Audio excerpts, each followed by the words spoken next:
ꯑꯗꯨ ꯎꯊꯣꯛꯀꯦ ꯍꯥꯏꯔꯣ ꯅꯪ ꯕ꯭ꯂꯦꯡꯀꯦꯠꯇꯣ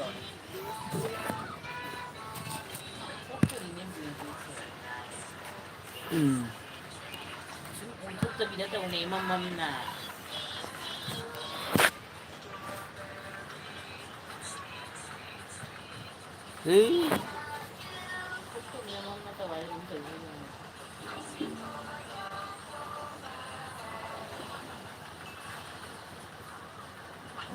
ꯕꯥꯔꯣ ꯇꯥꯗꯣꯔꯦ ꯍꯣꯠꯁꯄꯣꯠ ꯑꯣꯟ ꯇꯧꯅꯦ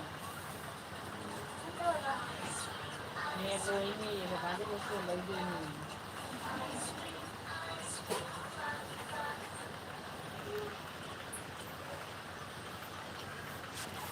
ꯀ꯭ꯋꯥꯛ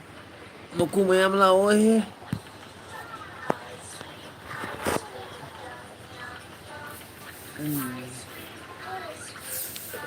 ꯂꯥꯛꯑꯣ ꯂꯥꯛꯑꯣ ꯂꯥꯛꯑꯣ ꯂꯥꯛꯑꯣ ꯂꯥꯛꯑꯣ ꯍꯣꯠꯁꯄꯣꯠꯁꯦ ꯑꯣꯟ ꯊꯝꯕꯅꯗꯤꯅꯦ ꯏꯕꯦꯝ ꯍꯣꯠꯁꯄꯣꯠꯇꯣ ꯄꯤꯔꯛꯎ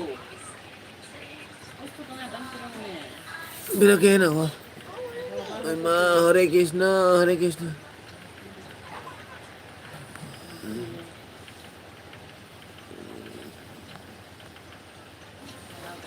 ꯀꯅꯥꯅꯣ ꯂꯥꯛꯏꯁꯦ ꯃꯤ ꯑꯃ ꯂꯥꯛꯑꯦ ꯑꯩꯃꯥ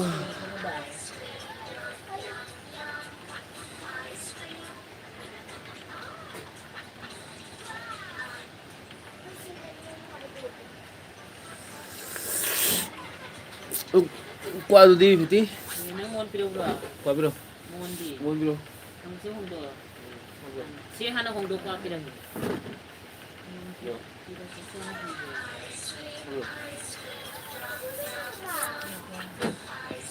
ꯀꯔꯝꯕ ꯃꯀꯨꯅꯣ ꯑꯣꯟꯂꯥꯏꯟ ꯂꯩꯔꯤꯁꯦ ꯀꯣꯃꯦꯟ ꯇꯧꯔꯛꯑꯣ ꯁꯦ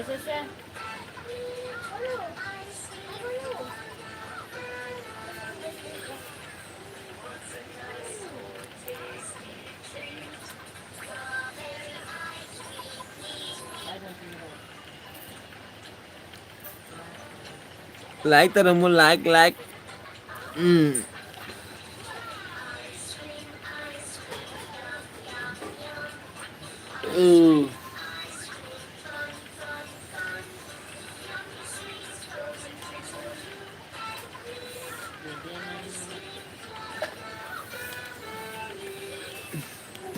ꯀꯅꯥꯅꯣ ꯌꯦꯡꯉꯤꯁꯦ ꯈꯪꯗꯦꯅꯦ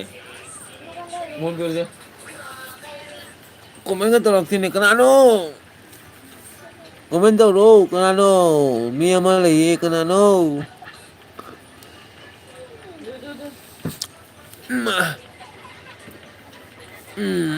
ꯃꯥꯡꯒꯔꯦꯍꯦ ꯃꯤꯁꯨ ꯀꯅꯥꯅꯣ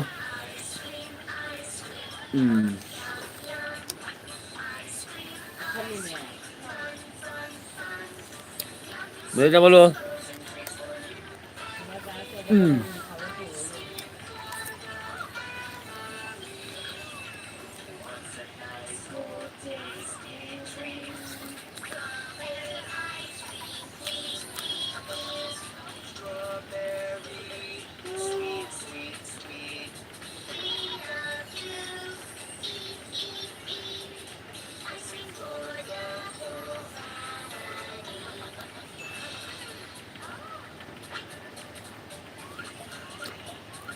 ꯏꯃꯥ ꯋꯦꯌꯔꯁꯤ ꯂꯥꯛꯑꯝꯃꯦꯍꯦ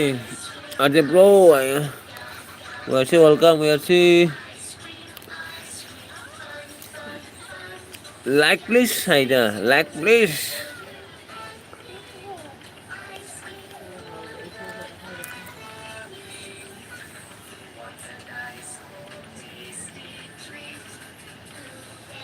ꯋꯦꯌꯔꯁꯤ ꯂꯥꯏꯛ ꯇꯧꯔꯝꯃꯣ ꯑꯥꯔꯖꯦ ꯕ꯭ꯔꯣ ꯕꯕꯜꯁ ꯃꯔꯛꯇ ꯕꯕꯜꯁ ꯃꯔꯛꯇꯅꯤ ꯂꯩꯔꯤꯁꯦ ꯍꯧꯖꯤꯛ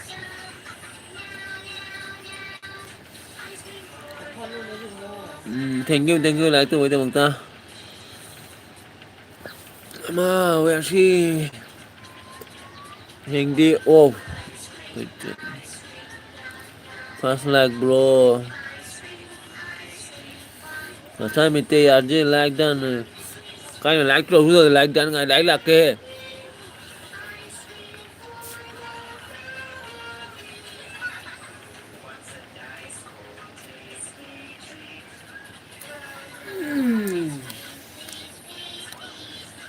second like kasar mite second like done. Okay, thank you kasar mite. Lạc cái bộ lại. Dia di ni. Kasar mite cái dân cha cái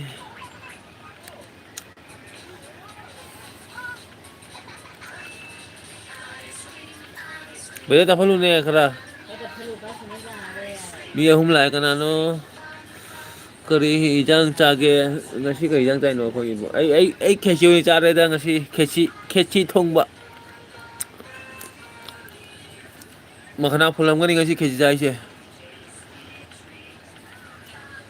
nuka gi wese kare kacha miti che khorom jari ai welcome ai re ngasi makhana phulam ngani kechi akang ma jaw se shirang mani ngasi ma khuman ning thau lại he oma khoi ma anh kia nào đi ba lại thế không anh đừng thâu cái nó sao đi chơi bù là cả đi mua gì bị sao là cả không anh bro không đi ai không anh đừng thâu nó cái nó sao đi chơi bù ấy bù sao đi đó nè thang bờ rồi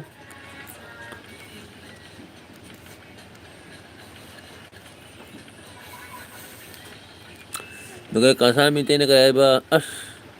khi đi xe hao bữa nay duga hawai thongba ma yaw de haw ai ngaji kara kang na jari ne makhram phulam ngani nei sirang mani ne ngasi makhram phul mana lora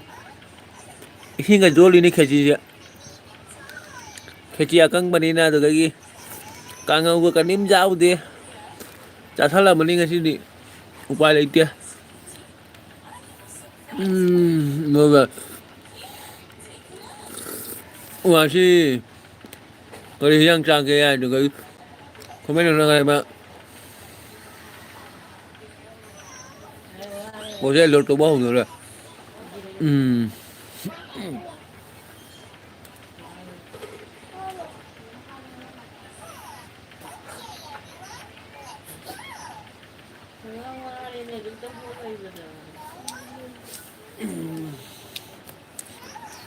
bố sẽ lột tổ bông rồi đấy tụi cái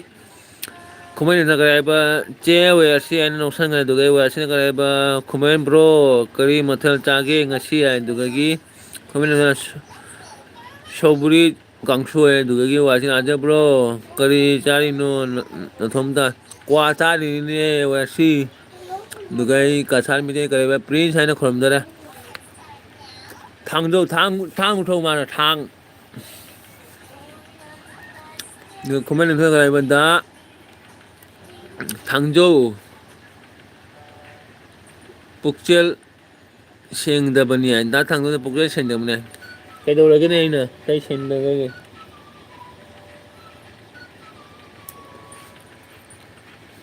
आज bro anh là cái da Thangzhou se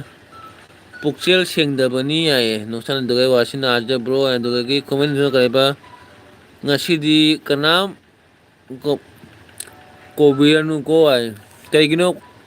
đừng đâu cái đâu là cái nó nghe mùi đang thương nó còn luôn nè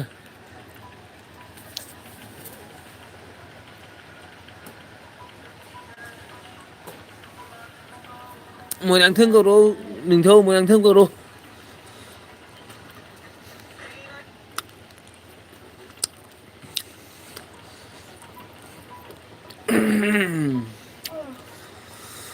mùi đang thương cái mang ra cái mùi đang thương cầu đâu chứ mùi nung ai đi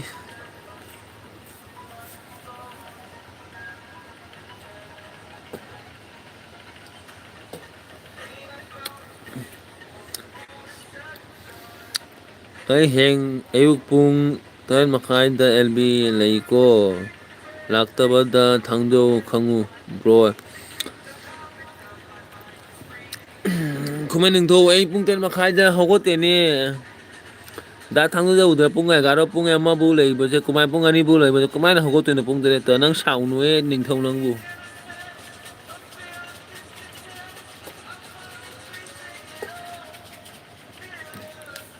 năng sào nuôi đã để pung tên mà khai da không có tiền nè anh du không để ai mà sào rồi nè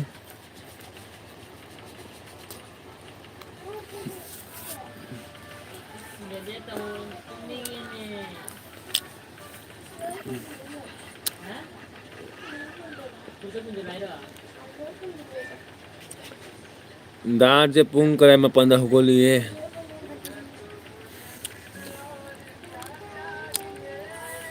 ꯈꯨꯃꯟ ꯃꯣꯏꯔꯥꯡꯊꯦꯝꯗꯣ ꯑꯩꯒꯤ ꯕꯦꯁ ꯐ꯭ꯔꯦꯟꯅꯤ ꯀꯧꯔꯣ ꯀꯧꯔꯣ ꯅꯪꯒꯤ ꯕꯦꯁ ꯐ꯭ꯔꯦꯟꯗꯣ ꯀꯧꯔꯣꯁꯦ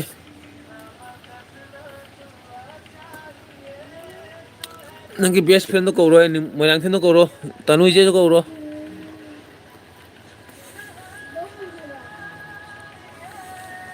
ꯋꯦꯌꯔꯁꯤ ꯃꯁꯤ ꯂꯩꯕ꯭ꯔꯣ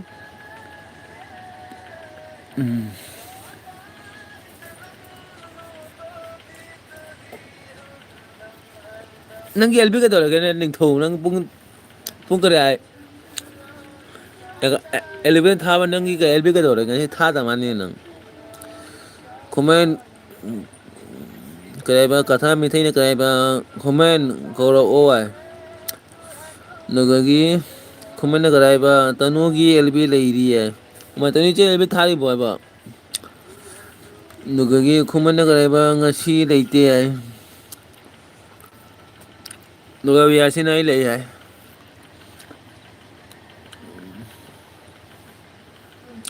ꯋꯥꯁꯤ ꯄꯨꯡ ꯑꯅꯤꯕꯨ ꯂꯩꯌꯨ ꯄꯨꯡ ꯑꯅꯤꯕꯨ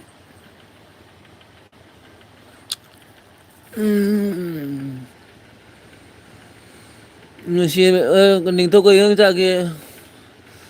ꯉꯁꯤꯒꯤ ꯑꯦꯜꯕꯤꯗꯣ ꯄꯨꯡ ꯑꯍꯨꯝꯗ ꯂꯣꯏꯁꯜꯂꯤ ꯑꯣ ꯉꯔꯥꯡꯒꯤ ꯑꯦꯜꯕꯤꯗ ꯄꯨꯡ 3 ꯂꯣꯏꯁꯤꯜꯂꯤ ꯍꯥꯏ ꯀꯩꯅꯣ ꯅꯨꯡꯉꯥꯏꯈ꯭ꯔꯕ ꯍꯥꯏꯁꯦ ꯋꯥꯔꯤ ꯅꯨꯡꯉꯥꯏꯈ꯭ꯔꯕ ꯅꯣꯏꯕꯨ ꯄꯨꯡ 3ꯗ ꯂꯣꯏꯁꯤꯜꯂꯤꯗꯣ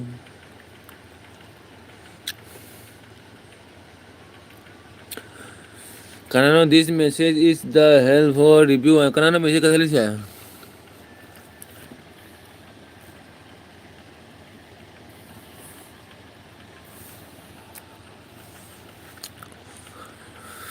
Nung kumana karabe ako punganita.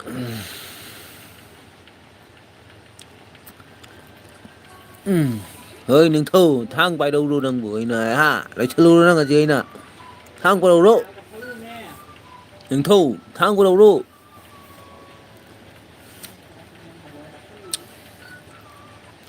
RJ comment we say good night.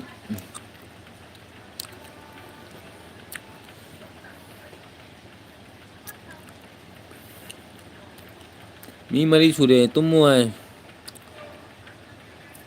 Sobri kangsoy dugai tumu ai dugagi we say kare kasa mite iche good night hai dugagi khumai ning thona kare ba che we si phatte che wa si kai phatte ai. Dulu ka je dulu aure. Tore hat mure ako tore kada hat ke nang lau jang na.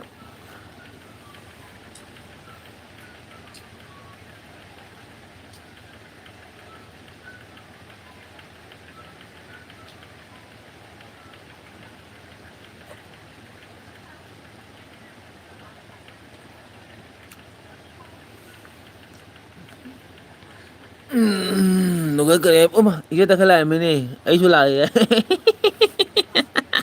Ije ta khel. Ai su la ge ije ta khel thank you dugai khumai ning thona kare ba che tanu gida dulu la ya che ta khel gida tanu gida gundulu la ya dugai the khumai to na mo man caption kare dugai was ye takhe welcome dugai takri jana we see tum diri bo dugai khumai to na kare ba mo che we see en da je da na phuli ba na inga ro na phuli to thang do bai na poro ro takali chegi kare comment khara phadana page na ta de onda saurakani ko takhel gi mingsel na kare ai ba RJ su balloon paira me ai iche mayam na balloon pa bi paisan gare balloon se kaino khangde dugai kaina boya sina che takhel arte buro tauri se karino ai dugai gi ꯇꯈꯦꯜ ꯏꯆꯦꯅ ꯀꯔꯥꯏꯕ ꯍꯦ ꯑꯥꯔꯖꯦ ꯏꯆꯥꯅꯨꯄꯥꯁꯦ ꯀꯔꯤꯒꯤ ꯐꯨꯔꯤꯅꯣ ꯍꯥꯏ ꯐꯨꯗꯦꯍꯦ ꯏꯆꯦ ꯂꯦꯃꯦꯜꯂꯗꯤ ꯈꯔ ꯐꯨ ꯇꯥꯕꯅꯤ ꯃꯥꯁꯦ ꯑꯗꯨꯒ ꯈꯨꯃꯟꯅ ꯀꯔꯤ ꯍꯥꯏꯕ ꯃꯣꯏ ꯑꯅꯤꯅ ꯐꯨꯔꯤꯕ ꯃꯃꯥꯏ ꯀꯞꯁꯟꯈꯔꯦ ꯊꯥꯡꯗꯣꯛꯄꯔꯧꯔꯣ ꯑꯗꯨꯒ ꯑꯅꯤꯇꯥꯅ ꯀꯔꯤ ꯍꯥꯏꯕ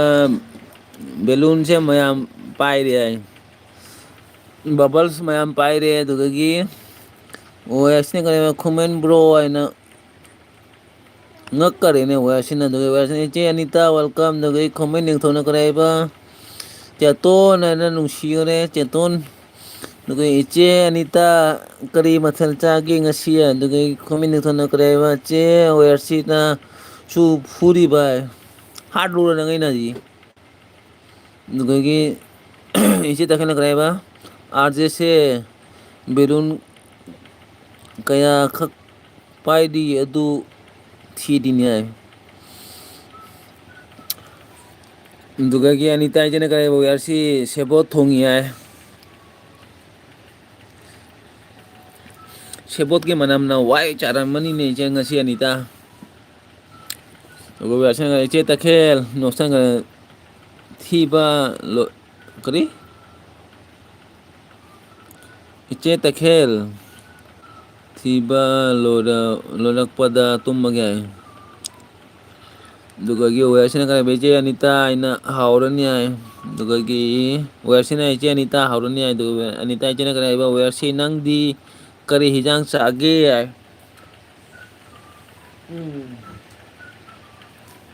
ꯏꯆꯦ ꯑꯅꯤꯇꯥ ꯅꯣꯏ ꯍꯤꯔꯣꯅꯅꯦ ꯍꯣꯔꯦꯟ ꯐꯨꯖꯖꯅꯤꯀꯣ ꯇꯨꯝꯃꯨꯔꯣ ꯇꯨꯝꯃꯨꯔꯣ ꯇꯨꯝꯃꯨꯔꯣ ꯇꯨꯝꯃꯨꯔꯣ ꯅꯣꯏ ꯍꯤꯔꯣꯅ ꯍꯣꯔꯦꯟ ꯈꯪꯉꯨ ꯏꯆꯦ ꯑꯅꯤꯇꯥ ꯐꯨꯖꯖꯅꯤꯀꯣ ꯑꯩ ꯉꯥꯛꯄ ꯉꯝꯃꯣꯏꯀꯣ ꯑꯗꯨꯒ ꯋꯦꯌꯔꯁꯤꯅ ꯀꯔꯤ ꯍꯥꯏꯕ ꯏꯆꯦ ꯑꯅꯤꯇꯥ ꯑꯩꯗꯤ ꯍꯋꯥꯏ ꯑꯣꯏꯅ ꯆꯥꯔꯦ ꯑꯗꯨꯒ ꯑꯩ ꯈꯨꯝꯃꯩ ꯅꯤꯡꯊꯧꯅ ꯀꯔꯤ ꯕꯥꯏ ꯕꯥꯏ ꯑꯩ ꯂꯦꯞ ꯑꯣꯏꯔꯒꯦꯀꯣ ꯁꯥꯎꯅꯨꯀꯣ ꯆꯦꯇꯣꯟ ꯆꯦꯇꯣꯟꯅꯁꯨ ꯀꯧꯕꯤꯔꯛꯇꯦ ꯀꯣ ꯕꯥꯏ ꯍꯣꯏꯃ ꯋꯥꯔꯧꯈꯔꯦ ꯀꯔꯤ ꯏꯆꯦ ꯑꯅꯤꯇꯥ ꯀꯔꯤ ꯅꯪꯒꯤ ꯅꯅꯥꯎ ꯅꯤꯄꯥꯗ ꯅꯪꯅ ꯀꯧꯗꯦ ꯀꯔꯤꯒꯤꯅꯣꯅꯦ ꯆꯦꯇꯣꯟ ꯍꯥꯏꯅ ꯀꯧꯔꯒ ꯀꯧꯕꯤꯗꯦ ꯍꯥꯏꯅꯤ ꯑꯗꯨꯒ ꯇꯈꯦꯜ ꯏꯆꯦꯅ ꯀꯔꯤ ꯋꯦꯌꯔꯁꯤ ꯃꯁꯛ ꯊꯤꯔꯁꯨ ꯑꯩꯈꯣꯏ ꯀꯔꯤ ꯋꯦꯌꯔꯁꯤ ꯃꯁꯛ ꯊꯤꯈ꯭ꯔꯁꯨ ꯑꯩꯈꯣꯏ ꯆꯠꯂꯁꯤ ꯑꯩꯗꯤ ꯃꯤꯠꯁꯦ ꯌꯥꯗ꯭ꯔꯦ ꯍꯥꯏ ꯑꯗꯨꯒ ꯑꯅꯤꯇꯥ ꯏꯆꯦꯅ ꯀꯔꯤ ꯍꯥꯏꯕ ꯃꯅꯥꯎ ꯍꯥꯏꯅ ꯀꯔꯤ ꯂꯞ ꯏꯃꯣꯖꯤ ꯑꯗꯨꯗꯒꯤ ꯏꯆꯦ ꯇꯈꯦꯜ ꯇꯨꯝꯅꯤꯡꯉꯦ ꯍꯥꯏ ꯑꯗꯨꯒ ꯋꯦꯌꯔꯁꯤꯅ ꯈꯨꯃꯟ ꯅꯤꯡꯊꯧꯅ ꯀꯔꯤ ꯍꯥꯏꯕ ꯆꯦꯇꯣꯟ ꯅꯨꯡꯁꯤꯕꯤ ꯀꯣ ꯅꯨꯡꯁꯤꯕꯤ ꯀꯣ ꯕꯥꯏ ꯕꯥꯏ ꯍꯥꯏꯈꯔꯦ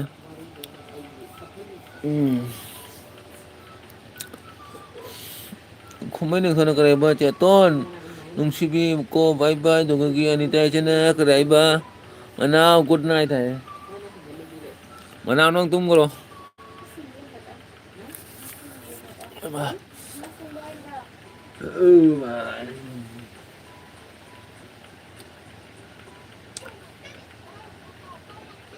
ꯑꯗꯨꯒ ꯈꯨꯃꯟ ꯕ꯭ꯔꯣ ꯒꯨꯗ ꯅꯥꯏꯠ ꯍꯥꯏꯈꯔꯦ ꯑꯗꯨꯒꯤ ꯈꯨꯃꯟꯅ ꯀꯔꯤ ꯍꯥꯏꯕ ꯑꯩꯒꯤ ꯂꯥꯏꯐ ꯄꯨꯡ 3ꯗ ꯂꯩꯀꯣ ꯃꯌꯥꯝ ꯂꯥꯛꯁꯨ ꯂꯥꯛꯑꯣꯏ ꯅꯪꯒꯤ ꯑꯦꯜꯕꯤꯗ ꯑꯩꯅ ꯄꯨꯡ 3ꯗ ꯑꯗꯨꯒ ꯏꯆꯦ ꯑꯅꯤꯇꯥꯅ ꯀꯔꯤ ꯍꯥꯏꯕ ꯑꯩꯁꯨ ꯕꯥꯏ ꯑꯣꯏꯔꯒꯦ ꯍꯥꯏ ꯏꯆꯦ ꯑꯅꯤꯇꯥ ꯕꯥꯏ ꯑꯣꯏꯔꯒꯦꯔꯣ ꯕꯥꯏ ꯑꯣꯏꯅꯨꯅꯦ ꯏꯆꯦ ꯑꯅꯤꯇꯥ ꯑꯩꯒꯤ ꯑꯦꯜꯕꯤꯗ ꯂꯩꯔꯣꯏꯗꯔꯣ ꯍꯥꯏꯁꯦ ꯍꯌꯦꯡꯗꯤ ꯏꯆꯦ ꯑꯅꯤꯇꯥꯒꯤ ꯑꯦꯜꯕꯤꯗ ꯂꯥꯛꯑꯣꯏ ꯑꯩ ꯅꯪ ꯏꯆꯦ ꯑꯅꯤꯇꯥ ꯅꯪ ꯈꯪꯉꯨ ꯅꯪ ꯑꯩ ꯅꯪꯒꯤ ꯑꯦꯜꯕꯤꯗ ꯂꯥꯛꯑꯣꯏ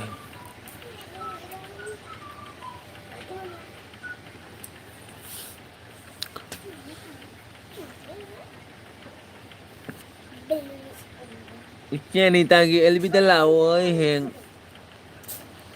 ꯏꯆꯦ ꯑꯅꯤꯇꯥꯅ ꯂꯥꯛꯄꯒ ꯕꯥꯏ ꯑꯣꯏꯔꯒꯦ ꯑꯗꯨꯗꯒꯤ ꯈꯨꯃꯟ ꯅꯤꯡꯊꯧꯅ ꯀꯔꯤ ꯍꯥꯏꯕ ꯃꯌꯥꯝ ꯕꯥꯏ ꯕꯥꯏ ꯊꯥꯡꯗꯣꯛ ꯆꯥꯒꯦꯔꯣ ꯊꯥꯡ ꯆꯥꯒꯦꯔꯣ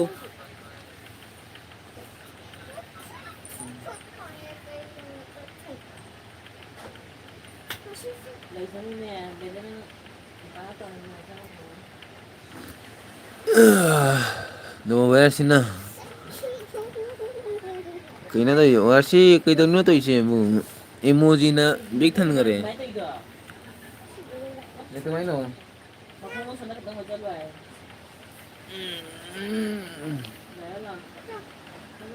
ꯋꯦꯌꯔꯁꯤꯅ ꯏꯃꯣꯖꯤ ꯄꯤꯁꯟꯈꯔꯦꯍꯦ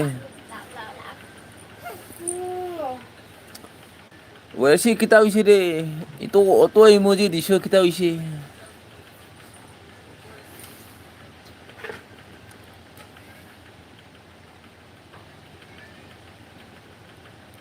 तो क्या कि mention ना है तो ORC ना no करे. Auto emoji दियो ना रे. আমি কানবো পরে ORC তোমার মাঝে আমার মাঝে কিতা কিতা করে রে তুমি অত ইমোজি দিয়ে রে তাকে লিচে না করে বা তুমি তুমি करे तुमने को तुमने इचे खेल तुमने देखो वर्षिना इचे खेल स्टार्ट वो यारसिना करे बा मम्मी फाइने जंगे के यिनो ताके लिचना करे बा वो यारसि हिंग थार रोया इचे खेल ओला करियो ना रे আমার মাঝে তোমার মাঝে কিতা হইছে রে আমার মাঝে তোমার মাঝে ঝগড়া হইব রে ওলা করলে আমি ঝগড়া করব 누구 이제 아육 뿡 니판다기 아육 뿡 엄마 보 누구에게 뭐야 생각해 봐 이제 다 खेलाइना 뿡 बड़ा नोक पड़ा कई दोनों तो करे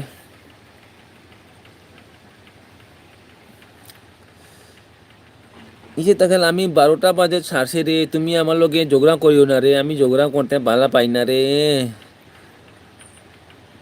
ওয়াসে না যে তখল লাইক है दुकान ওয়াসে না मैंगो खाओ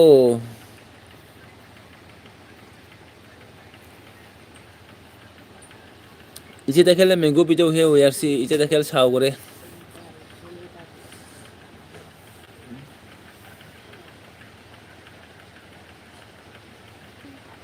আমি তো 12টা পরে আমি তো মকু পনি রে ওমা কানানো মিমি লাইনি হই মা মিমি nang mutum diribo ni mimi bro ay sulage ay dugagi Wasi না watermelon pizza রে কানানো pizza ইছে watermelon से ये इसे तखल भिडियो खरा इंगलो मसाज इसे तखल से मसाज खराम गनी बीपी हाई ले लगमनी इसे तखल दो मिमी दुलुना थिरु थियोद्रो मिमी ना थियोद्रो है मिमी दुलुना थियोद्रो है दुलु तो कोरोने सिखाई से कोरोने दुलु तो वैसे कमेंट ना वाटरमेलन पीछे दिना अते कई लेगे तो काकी मिमी ने कराया बा तुम दिए बरो तुम दाइदा मक्का उनरागा हाइना लाकपनी मिमी थैंक यू लाउ लाकादनी एल्बिना जॉय दुकाई वयारसी ना करे एप्पल आमी एप्पल खाइना रे वयारसी गैस होइबो रे दुकाई मिमी लाइसरम करे वयारसी सिस्टर लापिसा करे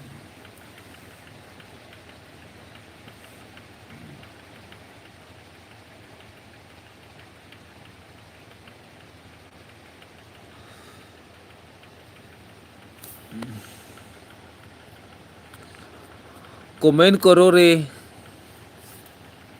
ओए माँ वयारसी ना कहीं ना बिहार पीछे चेस वयारसी हम दोनों साथ साथ पिएंगे है जो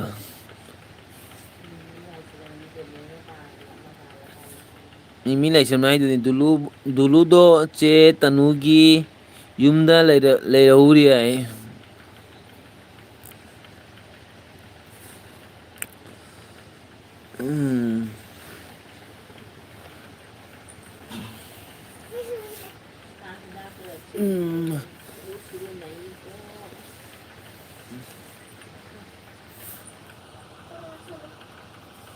ima komen makale re mini dugagi takhal gi chena kraiba mit se kaino klodai orise kludi orise dukana robita lai dugai robita na nang haidi nang dugai martul bulai nang haidi nang ai दुगागी वेयरसिना नुकसान करे दुगागी इताउ बिना कराइबा like डान आए दुगागी वेयरसिना कराइबा वे comment मखा दले ma'am ले रमे हे comment मखा से कराइ दु कराइबा रोबिता सिस्टर वेलकम दुगागी तखल की इचना कराइ दुलु कदौरी करे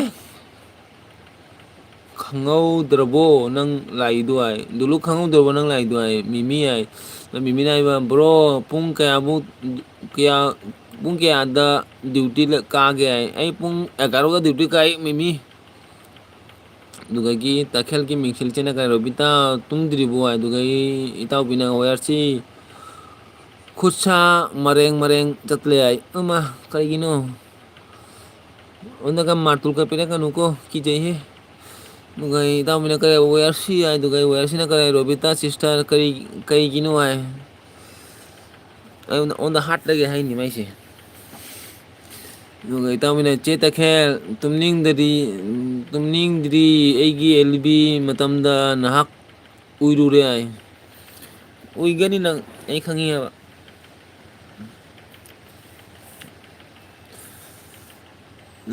dugai tao mina kare che ta khel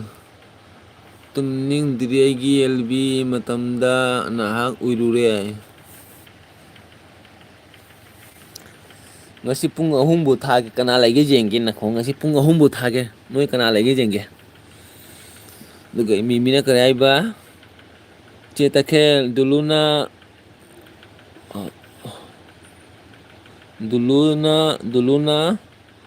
horam bani arje bro gi LB da chachi haina lao dulu da pulau mimi dulu da pulau ai se pulau laisabi miam lai se laisabi ani hum laisabi lai jang pulau ai se laisabi amma ani laisabi ani ni lai se ga jang pulau dulu do Rubita sister ya noksan gare mimi dulu da pulau he laisabi lai ayu si gani hum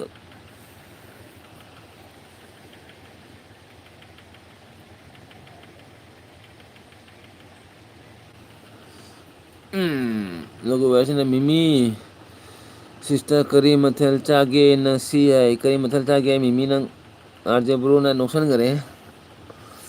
वैसे ना RJ bro I know करे sickle लैसाबी अनि ले से सिगा दुलुदा कौरो वारी ले आयु दुलुदा नुके इरनबा चाय वैसे सिस्टर इरनबा मिमी दुलुदा परो आरजे ब्रो की जला वायु siga laisabi na wai chai dai siga tela kani ma siga wai si arje ki siga laisabi na wai chai di ma sala kani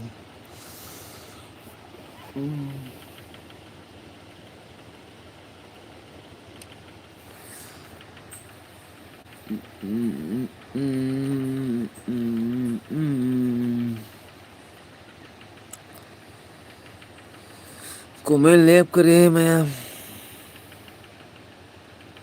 अखोई निंथो तो काय मांग रगे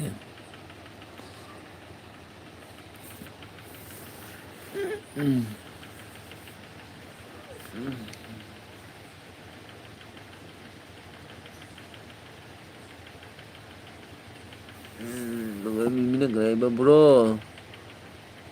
wala kam gani lamida lak lama ni lamida traffic khara le ho bani ai thu gai la wai traffic to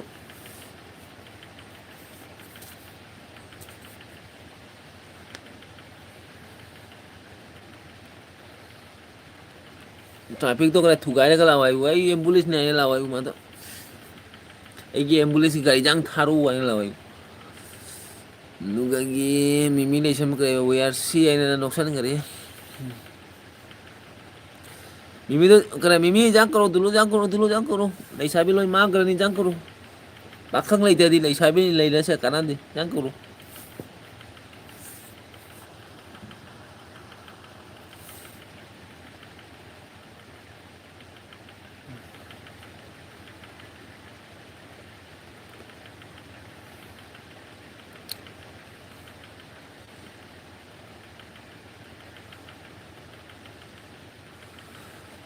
Dulu dulu celakkan ya Lisa beli ya nasi Lisa biar hum lagi kere ayu ngai le ayu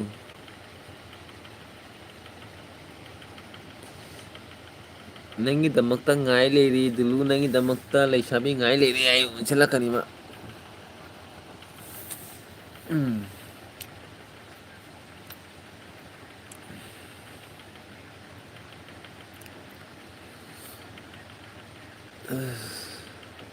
komen lep kare kaino to ise bu mi taruk suri komen lo lep kare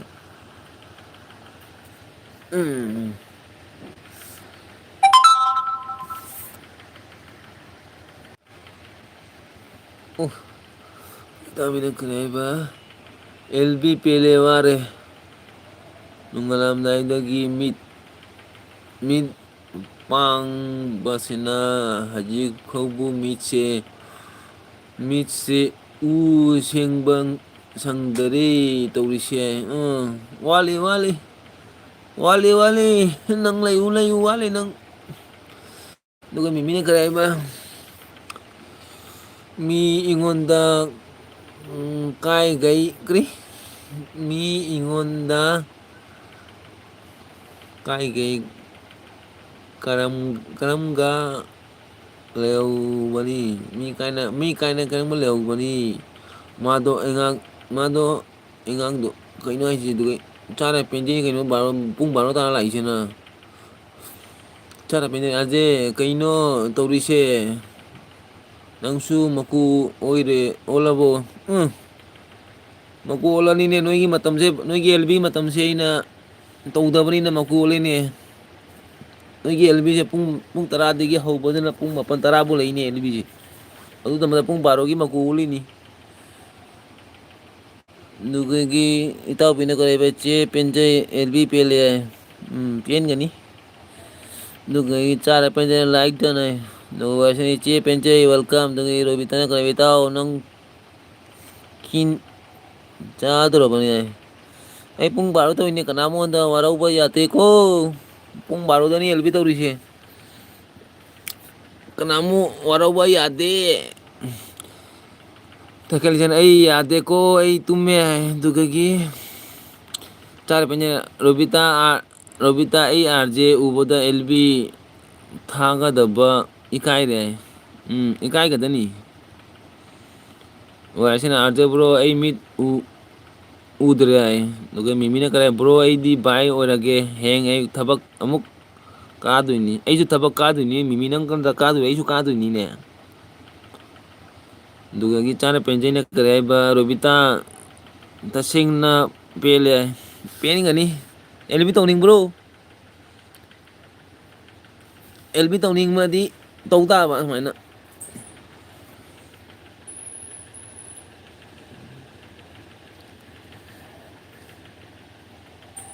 LG mahau khangwa ba LB ki mahau se kumai no ai kadu khangta ba ji LB ki mahau se pung tara degi pung nupan mapan bu LB se loi ra bai khalabo akhoi je karino akhoi je baro gi makuni mayam gi LB matam se tha pa se talle adui da mata pung baro da tumina tha da ra mani kana lakwa laktara kana mu lakta su kanim kai de pung baro da ina LB tha ra bani lakning ba lao lakning de laknu karim warau bo leite aigi damakta di nugai mimine kare bye bye I see you I bye bye the char pe RJ bro RJ kari bro na taraga khoi kamaina RJ kari ai ba RJ bro na tauraga khoi kamaina kaino aise ओए ऐसे ना मिमी sister good night दुगे चार पे RJ मीट याद रे तुम रो इसे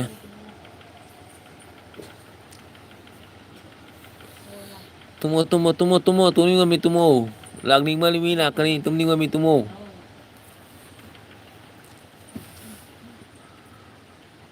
आई बारतोन था दे kana muda pung baru dala waina RJ मीट याद रे तुमो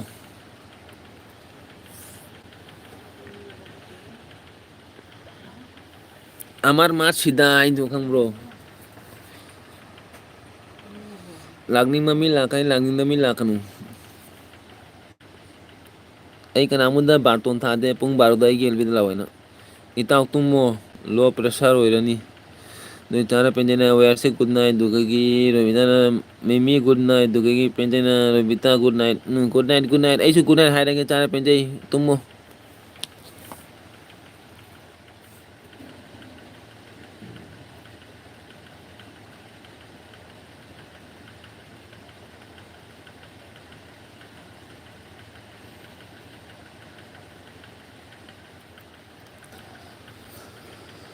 Robita sister good night no good night Robita sister good night taurammo yarsi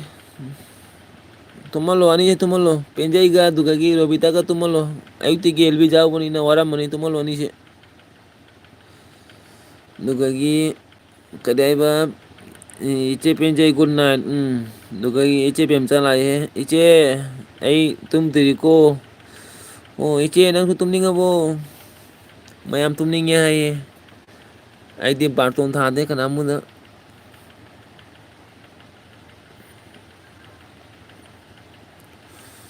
एक तुम दिरिको है दुगगी वर इचे बेमचा वेलकम दुगगी इचे बेमचा न करेबा खुबी लंगथो करी लंगथारबनी को है लंगथारो इचे खुबी तो करे गाड लाउना नमदलु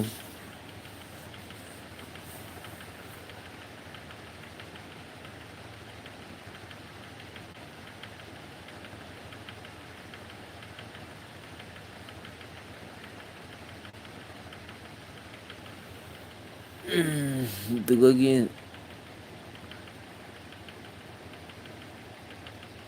Inta punya kayak small darling ay dugagi beamcha tena wayasi I love you ay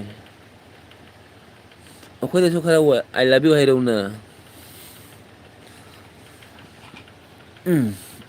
noin akwai da non onda nungsi de noy ay kangi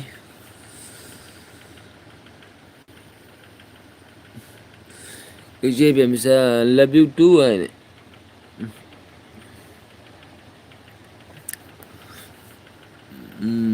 ije beamcha tumdiribo imbai na puja jani ko ije beamcha tumo imbai na hanga ai ki re ije beamcha lai si ji imbai na hanga dak lauka da niche gumo hai taro di kaduni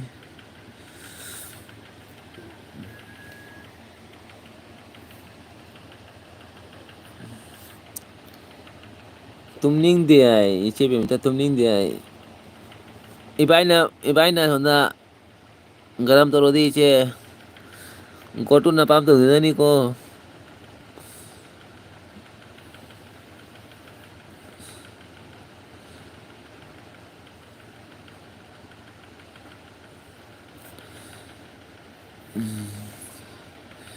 ibai na tau dani ije kara control ayo arte bro ay sang re ije bemcha tumo ibai na sona ai hai ro ge ibai na go to napam jao kal ki ai nadi ami lahe lahe jaibo ai to ro kani du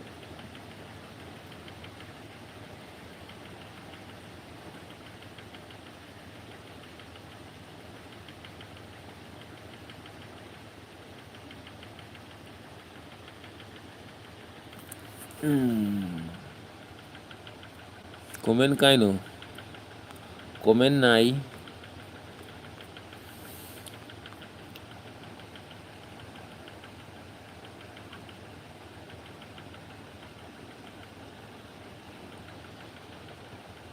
dukai mayam tumo ai di tumning de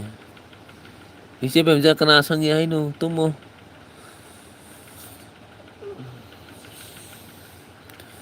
ibai na heng uru lai jani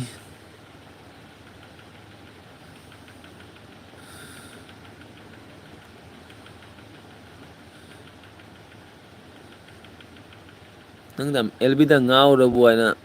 tau da ni che YouTube bolan gaya na kan ni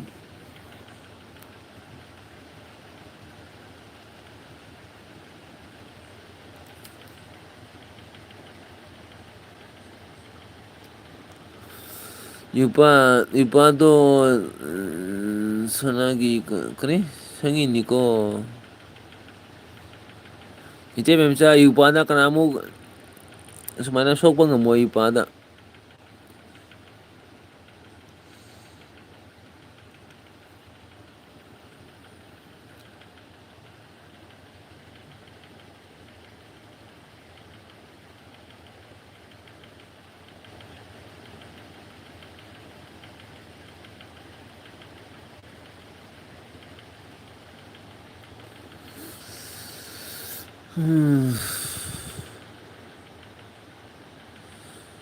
mi taruk lagi kena lagi sih इचे में जाई दे पुंग 12 11:30 12 de gel bi tha bani ai nu de del bi tha ba tal le thaning dare ngarang di khang de thada la bani ai di shaw na thada la bani ngarang gel bi je tau ra ya na pung mari bu pung emo bu el bi tau ri ni ngarang pung 4 hours ni el bi tau ri to ngarang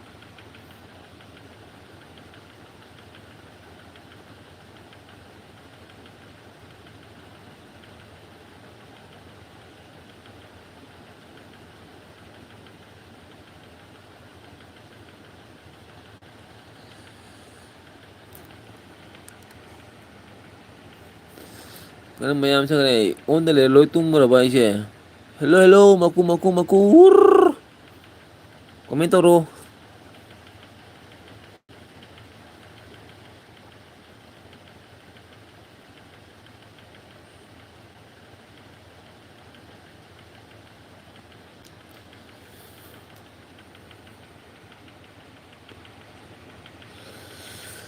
ये दिल तो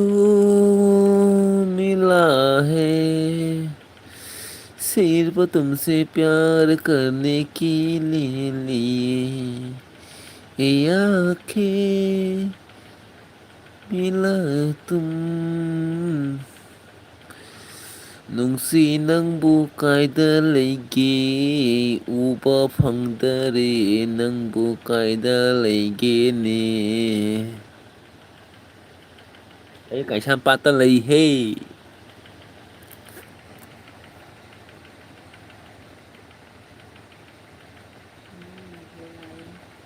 ꯀꯅꯥ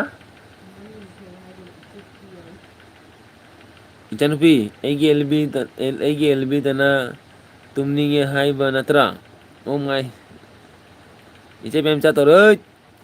이게 엘비드 나가는 뭐 가는 시계로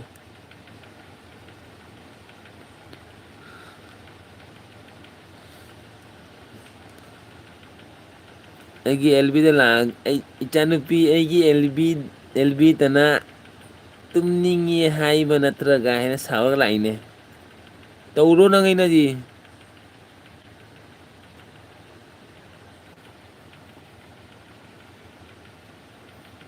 iche memsa na karbe nanakta lady dudi ay dagagi itabina ay tummoge pham tha kare phadana thau pham do kang changri jangu kang na phadana khallo duga iche memsa na karbe ay tumba chatle mi lage kana laino kana no lai che hat ke Junubi bemcha napu gi elbida amuk hanna harakanu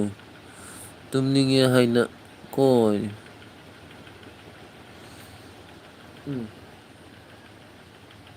pile no yi wari che ai sirage ai hingage kaida leidoino ai bu siroro ai bu hingloro adu oirene elbisi toise nang manakta leiduna nang fugi tare ko nangi manakta leiduna nang fugi tare ko ai bye bye pele ningthau pele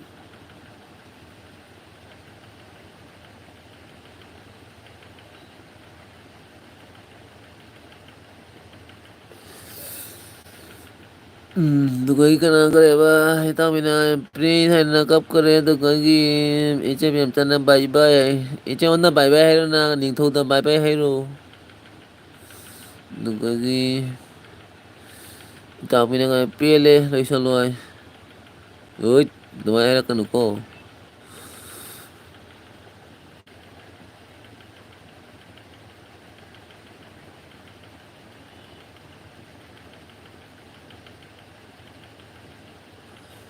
ELB pung baro thai mayam khangdro ma ai kanamuda jette mayamgi LB loiraga aina thajabani kanamuda jette ai kanamuda jette ai pung baro da LB thajage kanamu jelakanu ai su kanamuda jeloi दुगगी हितामिना इताओ करी हिजांग चागे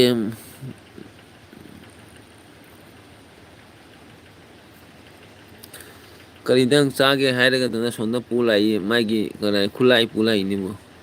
कुकीरो नंगबु खुलाई पुलाई मनिंगदा ए हिजांगा हायरोये नंग खुलाई से किए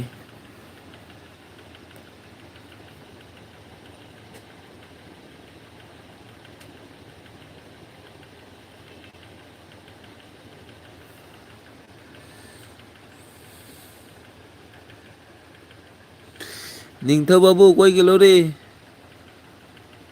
निंथौ बाबू इताव नंग look नंग लोक थुंगले लोइसलोय काय लोक थुंगिने हिपिनिए दुगगी खोमै निंथना कराइबा live लोइसलो हुइगा पिरे दुगगी करे आई बालू रही दुगगी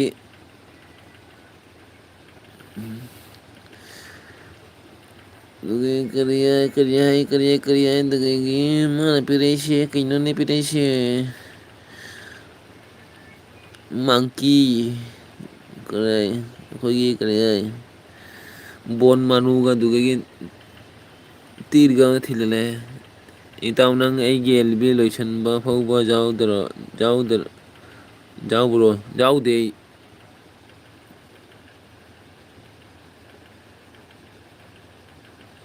noi jam musitte noi jam no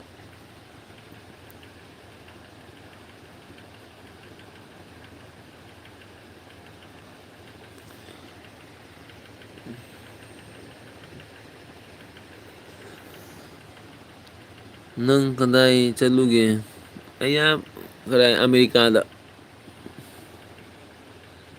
kadai kanunga kadai kanunga una chalui ni ne america ge president ga una chalui ni ga sai donald trump na de ne kanu ami no kanu kauthore america ge president mami kanu kauthore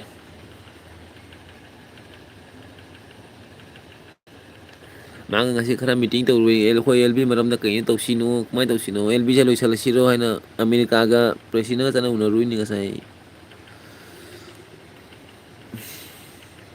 LB ja loi sala si haina una ma ga deal do lai donald trump na te mai mami no kai no kau tho kare ne america gi president mami no kai no ne ai america president mami kai no to kare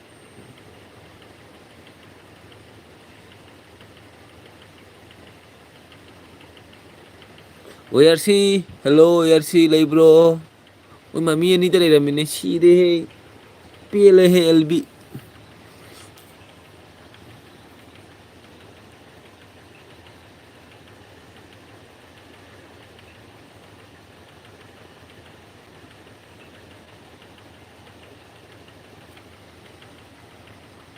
Tum loy. Ai America gi pechin ga wari sanari. Noi gi LB loi sala gen noi gi pire gen na America pechin ga wari sanari noi dam ngangan ko.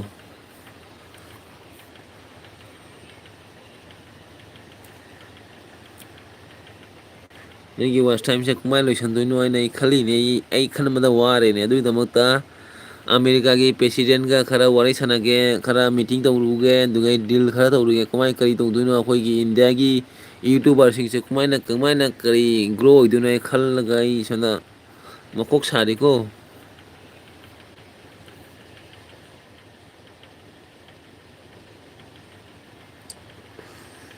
Aibu nungsidro, aibu nungside. Titi. Hey. Mobile jengiro.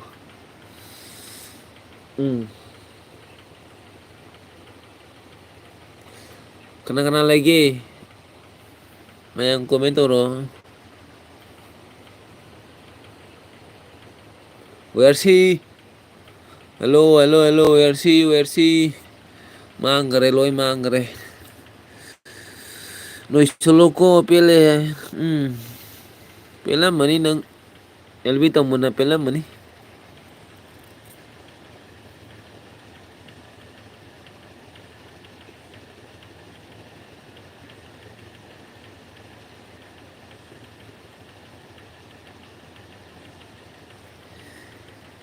Ite bemcha where she ning tho kana lagi lau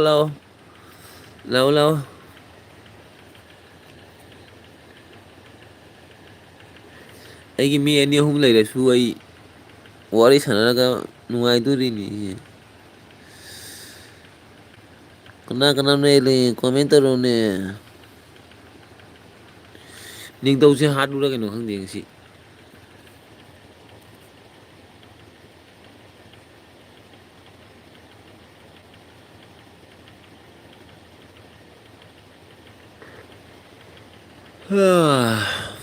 kaya ba kanam laite ay shoot lagi ng boot kawari sanuro bye good night chal lagi aero chalo chatpiro ay ginung shiba kana lagi lairo loy chatpiro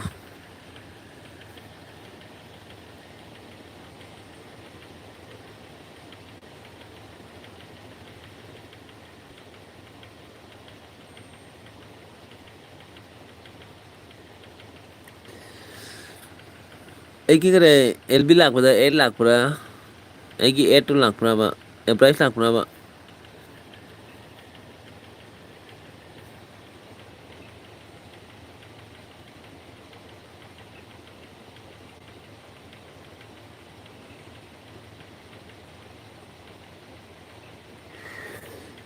tobla jai rula keno hangde lakli ai tobla jai ra kene tingta kita tita aina dulu do kai mang re dulu do ngasi kai mang re ke kiten ta itu ro ke lak ongi lak pro gi 8 lak pro LB changba matamda 8 lak pro ba price lak pro ba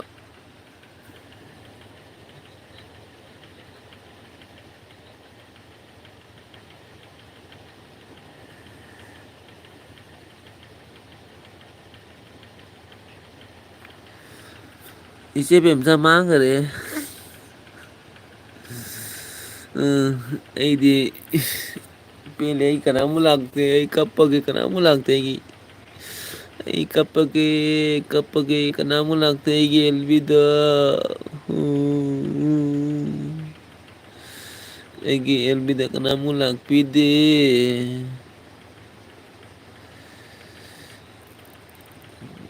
ai kana atombi machani kanamu lagpide gi elbida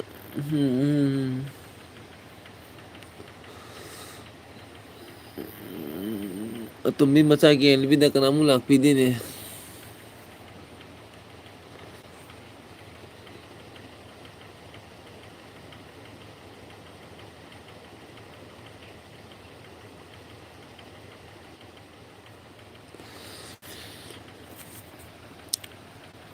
aibu siroro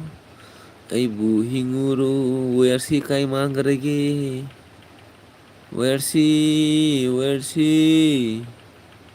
loy mangare ngasidi aigi elwise pung mi ani ta lei pele leyu mi ani leigera mi ama leigera leyu aigi thabak tawbai tawrake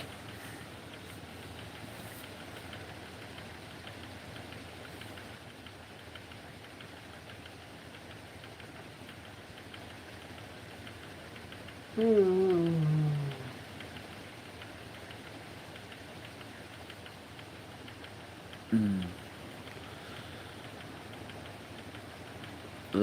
tumo wasina nang nusinya hai. Kanamu nusino no onda. Kanamu nusino no.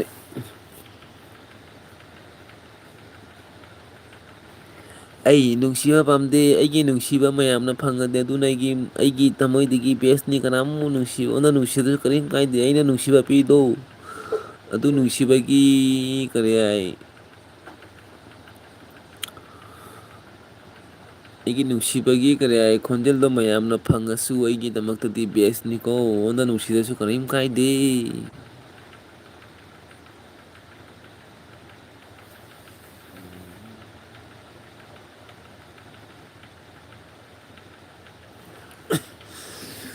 ai waraude kanamuda waraude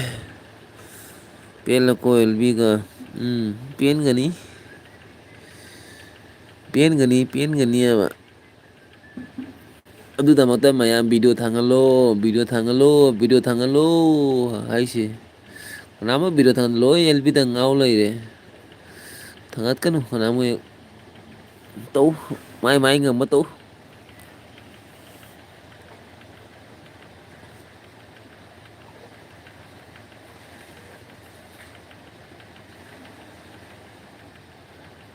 ꯃꯌꯥꯝꯁꯦ ꯚꯤꯗꯤꯑꯣꯗ focus ꯇꯧꯗꯦ ꯑꯦꯜꯕꯤ ꯍꯥꯏꯅ ꯂꯣꯏ ꯉꯥꯎ ꯂꯩꯔꯦ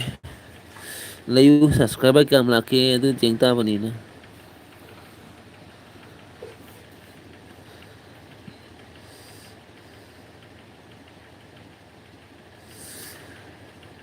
subscriber ꯀꯅꯥ ꯑꯦꯜꯕꯤ ꯇꯥꯔꯒ subscriber ꯂꯥꯛꯁꯨ ꯂꯥꯛꯑꯝꯃꯣꯏ ꯑꯩ ꯈꯪꯉꯤ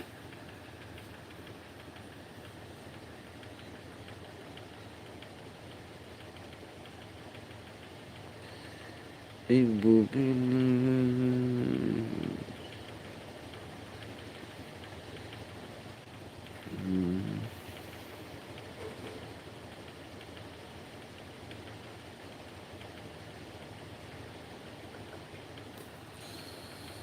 ꯑꯩ ꯅꯦꯠ ꯎꯔꯦ ꯑꯩꯒꯤ ꯀꯔꯤ ꯑꯩꯒꯤ ꯅꯦꯠ ꯎꯔꯨ ꯂꯩꯔꯦ ꯄꯨꯡ ꯕꯥꯔꯣ ꯃꯇꯨꯡꯗ ꯅꯦꯠ ꯐ꯭ꯔꯤ ꯄꯨꯡ ꯕꯥꯔꯣ ꯃꯇꯨꯡꯗ ꯅꯦꯛꯁ ꯗꯦꯒꯤ ꯀꯔꯤ ꯍꯥꯏ ꯅꯦꯠ ꯐꯪꯕꯅꯤ ꯄꯦꯜꯂꯦꯀꯣ ꯅꯣꯏ ꯋꯥꯔꯤꯁꯦ ꯑꯩ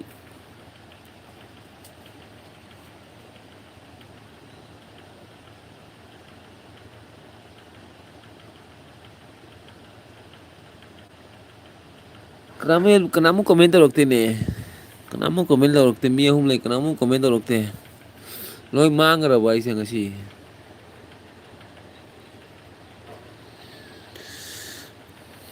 ꯃꯤ ꯑꯍꯨꯝ ꯂꯩ ꯃꯤ ꯑꯃꯅ ꯀꯣꯃꯦꯟ ꯇꯧꯔꯛꯏ ꯃꯤ ꯑꯍꯨꯝꯁꯤꯗꯤ ꯃꯤ ꯑꯃ ꯀꯅꯥꯅꯣ ꯂꯩꯁꯦ ꯑꯩꯒꯤ ꯅꯦꯠ ꯎꯔꯨ ꯂꯩꯔꯦ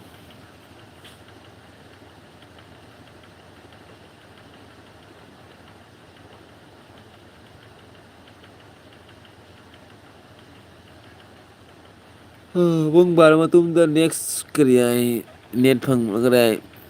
ꯅꯦꯛꯁ ꯗꯦꯒꯤ ꯀꯗꯥꯏ ꯅꯦꯠ ꯐꯪꯕꯅꯦꯕ ꯄꯨꯡ ꯕꯥꯔꯣ ꯃꯇꯨꯡꯗ ꯑꯩꯒꯤꯗꯤ ꯐ꯭ꯔꯤꯅꯤ ꯑꯟꯂꯤꯃꯤꯇꯦꯠꯅꯤ ꯑꯩꯒꯤꯁꯤꯗꯤ ꯄꯨꯡ 6 ꯐꯥꯎ ꯑꯟꯂꯤꯃꯤꯇꯦꯠ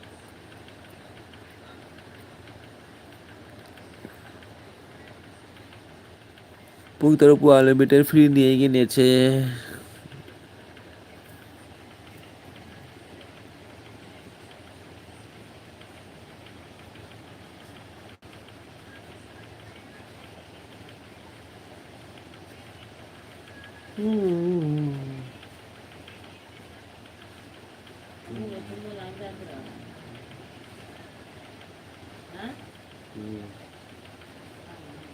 ꯑꯦꯜꯕꯤ ꯊꯥꯔꯤꯁꯤ ꯎꯗ꯭ꯔꯣ ꯀꯅꯥꯅꯣꯅꯦ ꯀꯃꯦꯟ ꯇꯧꯔꯛꯇꯦ ꯀꯩꯗꯧꯔꯒꯦ ꯀꯃꯦꯟ ꯀꯅꯥ ꯃꯤ ꯃꯔꯤ ꯂꯩ ꯀꯅꯥꯃꯨꯛ ꯀꯃꯦꯟ ꯇꯧꯔꯛꯇꯦꯁꯦ ꯀꯩꯅꯣ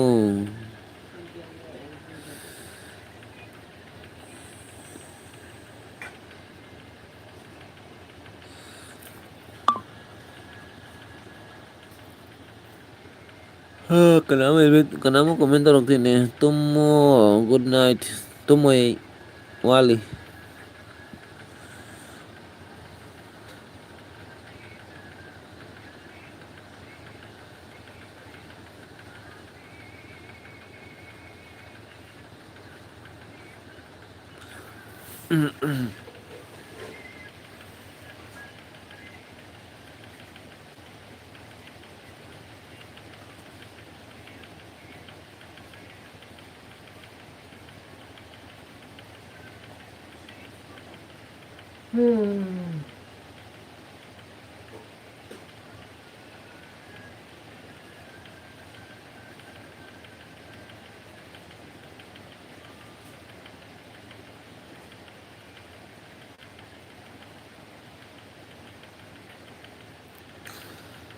ꯑꯩꯕꯨ ꯅꯨꯡꯁꯤꯗꯕ ꯃꯤ ꯑꯩꯕꯨ ꯅꯨꯡꯁꯤꯗꯔꯦ ꯀꯅꯥꯕꯨ ꯅꯨꯡꯁꯤꯗꯔꯦ ꯑꯩꯉꯣꯟꯗ ꯑꯩꯕꯨ ꯅꯨꯡꯁꯤꯗꯔꯦꯅꯦ ꯀꯔꯤ ꯆꯥꯖꯅꯤ ꯀꯣ ꯌꯥꯝ ꯀꯤꯟ ꯆꯥꯖꯅꯤꯀꯣ ꯌꯥꯝ ꯂꯦꯃꯦꯟꯒꯅꯤ ꯂꯦꯃꯦꯟꯒꯅꯤ ꯈꯪꯗꯦ ꯀꯅꯥꯃꯨꯛ ꯂꯥꯛꯇꯦ ꯑꯩꯒꯤ ꯑꯦꯜꯕꯤꯁꯦ ꯑꯩꯒꯤ ꯑꯦꯜꯕꯤ ꯀꯅꯥꯃꯨꯛ ꯂꯥꯛꯇꯦ ꯀꯞꯄꯒꯤ ꯀꯞꯄꯒꯤ ꯑꯩ ꯂꯥꯏꯞ ꯆꯥꯠ ꯍꯥꯏ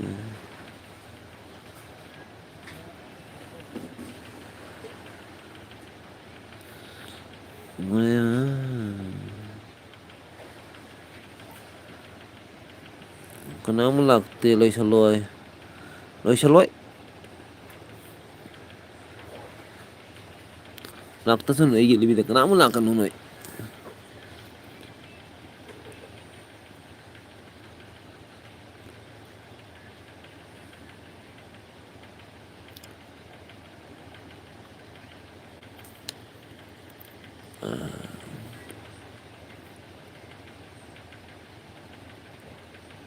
ꯑꯗꯨꯏꯁꯨ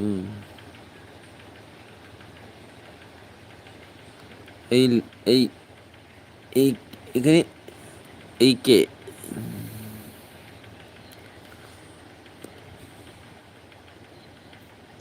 ꯀꯅꯥꯝ ꯂꯥꯛꯇꯦ ꯂꯣꯏꯁꯤꯜꯂꯣ ꯑꯩ ꯀꯦ ꯀꯅꯥꯅꯣ ꯂꯩꯁꯦ ꯀꯣꯃꯦꯟ ꯇꯧꯔꯛ ꯑꯩ ꯀꯣꯃꯦꯟ ꯇꯧꯔꯛꯀꯦ ꯅꯪ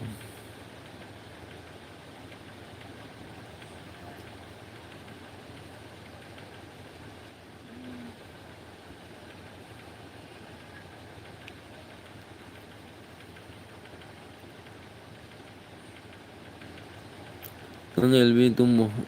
ꯅꯪ ꯑꯦꯜꯕꯤ ꯇꯨꯝꯃꯣꯏ ꯑꯩꯒꯤ ꯑꯦꯜꯕꯤ ꯑꯩ ꯇꯨꯝꯃꯣ ꯍꯥꯏꯌꯦ ꯀꯔꯤꯒꯤ ꯇꯨꯝꯗꯣꯏꯅꯣ ꯑꯩꯒꯤ ꯑꯦꯜꯕꯤꯁꯦ ꯀꯅꯥꯃꯨꯛ ꯂꯥꯛꯄꯤꯗꯦꯅꯦ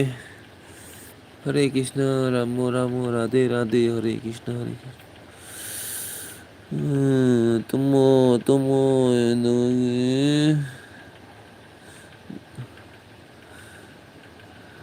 ꯑꯩꯒꯤ ꯑꯦꯜꯕꯤ ꯄꯨꯡ ꯑꯍꯨꯝꯃꯨꯛ ꯂꯩꯒꯅꯤ ꯍꯥꯏꯗꯥꯏꯅꯦ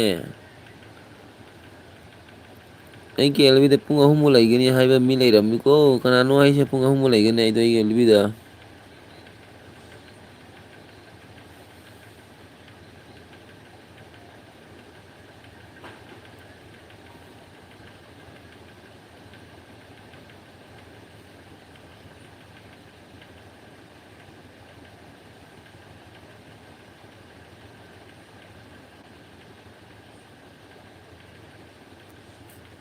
ꯑꯩꯒꯤ ꯑꯦꯜꯕꯤꯗ ꯄꯨꯡ ꯑꯍꯨꯝꯕꯨ ꯂꯩꯕ ꯃꯤ ꯀꯅꯥꯅꯣ ꯏꯇꯥꯎ ꯑꯩꯁꯨ ꯑꯦꯜꯕꯤ ꯊꯥꯔꯒꯦꯀꯣ ꯊꯥꯔꯣ ꯑꯩ ꯂꯥꯛꯀꯦ ꯅꯪꯒꯤ ꯑꯦꯜꯕꯤꯗ ꯊꯥꯔꯛꯑꯣ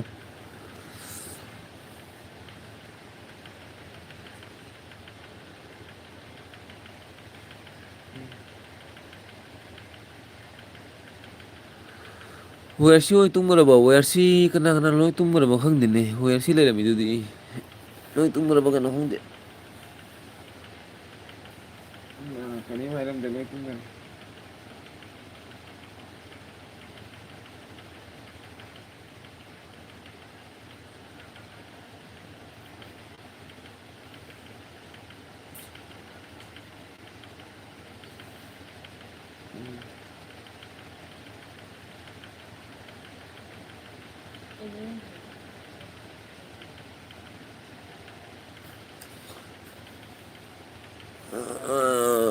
ꯋꯦꯌꯔꯁꯤ ꯀꯥꯏ ꯆꯠꯈ꯭ꯔꯦ ꯅꯪ ꯂꯥꯛꯀꯅꯨꯀꯣ ꯅꯪꯒꯤ ꯑꯦꯜꯕꯤꯒ ꯋꯥꯔꯤ ꯑꯩ ꯃꯊꯟꯇ ꯋꯥꯔꯤ ꯁꯥꯟꯅꯒꯦ ꯑꯩꯒꯤ ꯑꯦꯜꯕꯤꯗ Ami ekla wari sunage gelbise.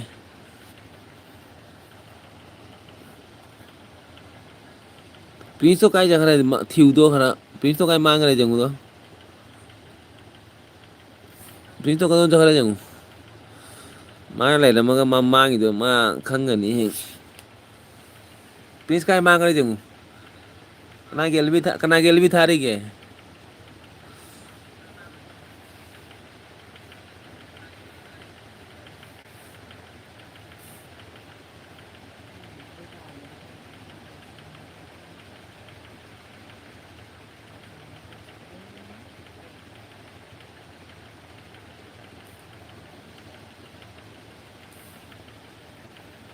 Ise thar di silent living is. Da kana LB thari jangu ba. LB kana thari ke Prince to kai mangara no. Jangu ma LB thari ba jangu ma. Ni mari le ne kana mu kara comment to se kai no.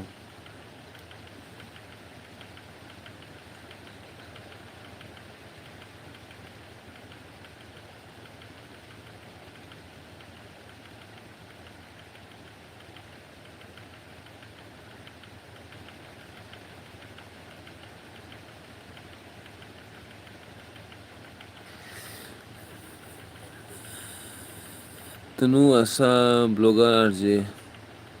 Ina tanu asa RJ blogger. मैं LB थारी भाई से तनु की LB थारी बो तनु आशा LB थारी बो जंगु ओए या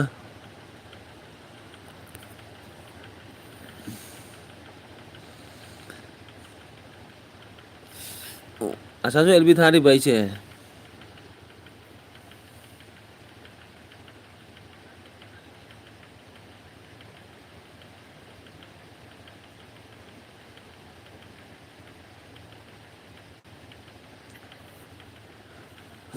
आशा एलबी थारी बो आशा एलबी थारी बो ब्लॉगर से एलबी थारी रहा आशा से एलबी थारी रहा है अमुक तंग हाइरो जंगे तनु से थारी बो आशा से थारी बो दाई ब्लॉगर से थारी बो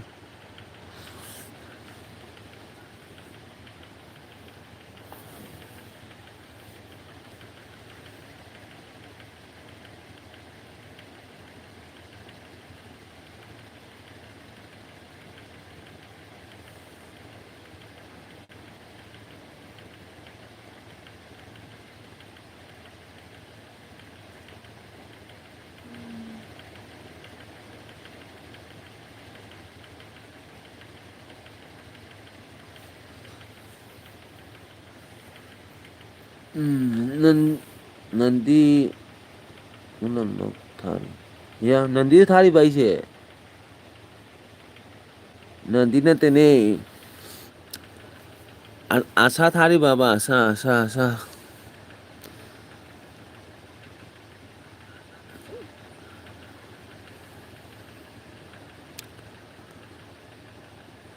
kena थारी ना आयु जंगे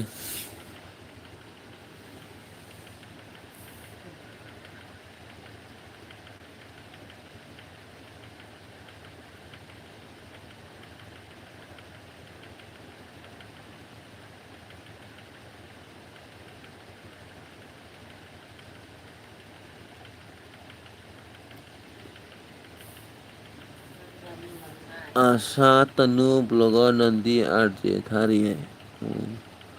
1 2 3 4 नंदी चेल भी थारी बा अच्छा भाई भाई पंग बारो एक मोयल भी थारी भाई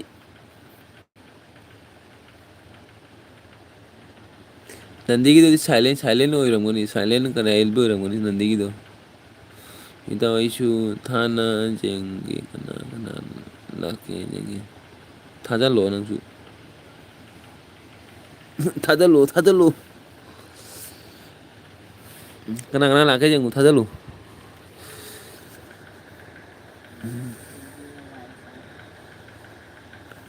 ni mari ama kari aishu asasu tanusu bloggersu nandisu ꯍꯣꯏ ꯃꯥ ꯃꯤ ꯃꯔꯤꯅꯤ ꯑꯦꯜꯕꯤ ꯊꯥꯔꯤꯁꯤ ꯑꯗꯨꯒ ꯑꯩ ꯂꯣꯏꯔꯒ ꯃꯤ ꯃꯉꯥꯅꯤꯅꯦ ꯊꯥꯔꯤꯁꯦ ꯑꯦꯛ ꯗꯨꯏ ꯇꯤꯟ ꯆꯩ ꯄꯥꯁ ꯄꯥ ꯃꯤ ꯃꯉꯥ ꯑꯦꯜꯕꯤ ꯊꯥꯔꯤ ꯄꯦꯜꯂꯦꯍꯦ ꯑꯦꯜꯕꯤ ꯇꯧꯔꯔꯣꯏ ꯑꯦꯜꯕꯤꯒ ꯍꯌꯦꯡꯗꯒꯤ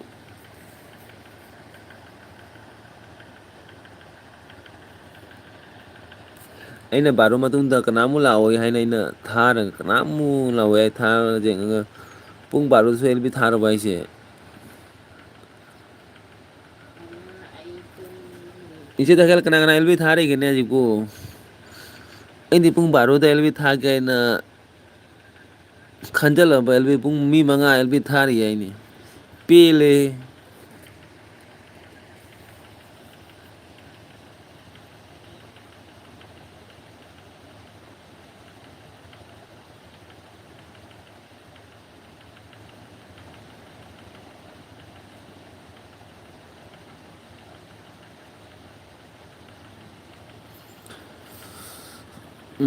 ꯈꯪꯗꯦ ꯑꯩ ꯇꯨꯝꯃꯨꯔꯦ ꯀꯅꯥ ꯀꯅꯥ ꯀꯅꯥ ꯑꯦꯜꯕꯤ ꯊꯥꯔꯤꯒꯦ ꯌꯦꯡꯉꯣ ꯀꯅꯥ ꯀꯅꯥ ꯑꯦꯜꯕꯤ ꯊꯥꯔꯤꯒꯦ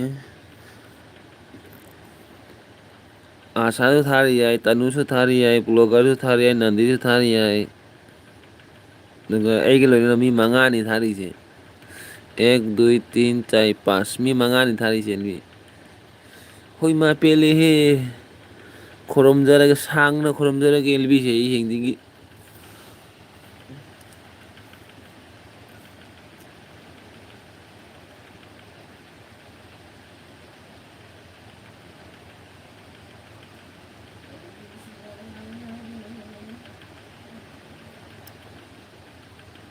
ꯕ꯭ꯂꯣꯒꯔꯁꯨ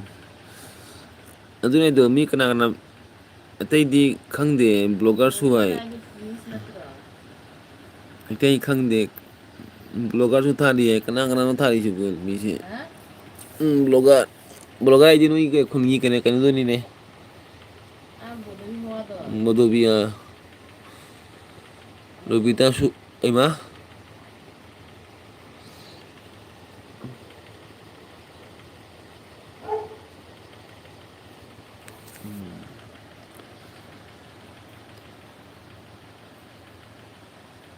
ꯔꯣꯕꯤꯇꯥꯁꯨ ꯊꯥꯔꯤ ꯃꯥ ꯍꯥꯏꯔꯝꯕꯅꯤ ꯊꯥꯒꯦ ꯍꯥꯏꯅ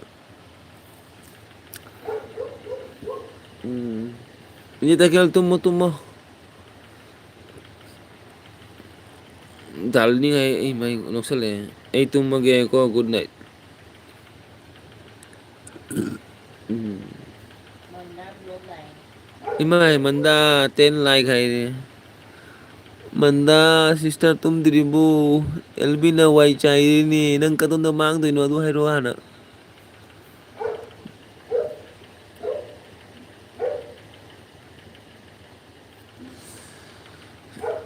ꯏꯇꯥꯎꯕꯤꯁꯨ ꯑꯦꯜꯕꯤ ꯊꯥꯔꯤ ꯑꯩꯁꯨ ꯒꯨꯗ ꯅꯥꯏꯠ ꯏꯇꯥꯎꯕꯤ ꯅꯪ ꯑꯦꯜꯕꯤ ꯊꯥꯔꯤꯕꯣ ꯍꯥꯏꯁꯦ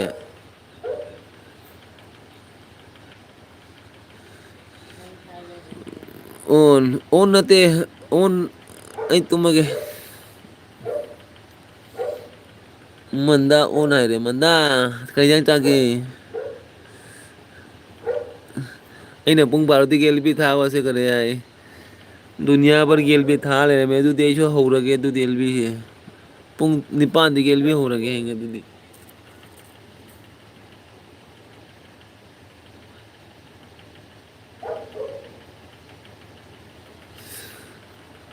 ꯑꯩꯅ ꯃꯌꯥꯝꯒꯤ ꯃꯇꯝ ꯄꯤꯕꯁꯦ ꯑꯩꯒꯤ ꯏꯁꯥꯒꯤ ꯋꯥꯗꯨꯔꯕ ꯀꯩꯅꯣ ꯈꯪꯗ꯭ꯔꯦ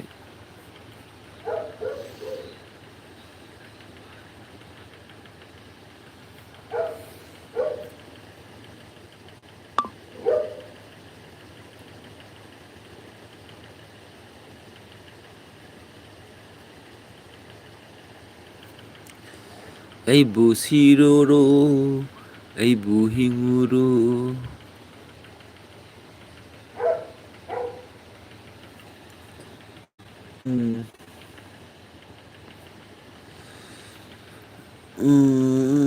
ꯑꯩꯅ ꯄꯨꯡ ꯕꯥꯔꯣꯗꯒꯤ ꯑꯦꯜꯕꯤ ꯊꯥꯕꯁꯦ ꯃꯌꯥꯝꯁꯨ ꯊꯥꯔꯛꯑꯦꯅꯦ ꯍꯣꯏꯃꯥ ꯀꯞꯄꯒ ꯍꯤꯡꯇꯥꯔꯦꯅꯦ ꯑꯦꯜꯕꯤ ꯑꯦꯜꯕꯤ ꯅꯪꯕꯨ ꯁꯃꯁꯥꯟ ꯘꯥꯠꯇ ꯀꯩ ꯅꯨꯃꯤꯠꯇ ꯆꯠꯇꯣꯏꯅꯣ ꯅꯪꯕꯨ ꯑꯦꯜꯕꯤ ꯅꯪꯕꯨ ꯂꯣꯏꯁꯜꯂꯨꯅꯤ ꯁꯃꯁꯥꯟ ꯘꯥꯠꯇ ꯀꯩ ꯅꯨꯃꯤꯠꯇ ꯄꯨꯗꯣꯏꯅꯣꯅꯦ ꯅꯪꯕꯨ ꯑꯩꯅ ꯑꯦꯜꯕꯤ ꯅꯪꯕꯨ ꯄꯨꯡ ꯕꯥꯔꯣꯗ ꯑꯩꯅ ꯑꯦꯜꯕꯤ ꯊꯥꯕꯁꯦ ꯃꯌꯥꯝꯅ ꯊꯥ ꯂꯩꯔꯝꯃꯤꯅꯦ ꯑꯦꯜꯕꯤ Ay kapuro ng mo. YouTube.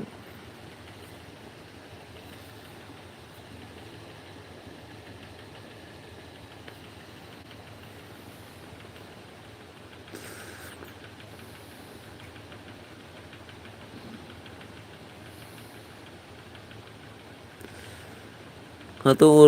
oro ay. Dulu lah hato oro ay. Dulu ay kapning ini dulu ngasi. Ay na pong baro dahil bitaw sa may mga elbitali ay na isire dulu. Ay bukaton jatuy no ni dulu pung dokhra jairo ne isire ge nang mu. Nang sira nga nang ikra ay barton pira kini nang ay pung jay begi.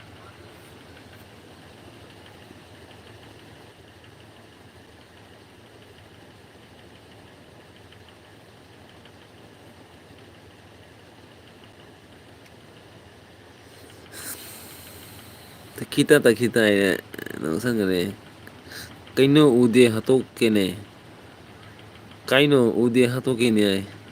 Dulu mi elbi thari ay ne bo. Ay pung baro de elbi tha masi mi loi thari ay elbi. Ay bukadon na chatoy no ne. Ene shanti da pung baro de elbi tha ge ay basi loi na elbi tha lai re mi. Thawai se dug lau re ne dulu ay bu kadon na hingdoi no. So ay sida leisabi leibro ay leisabi loi chakare tu manda leibuni manda.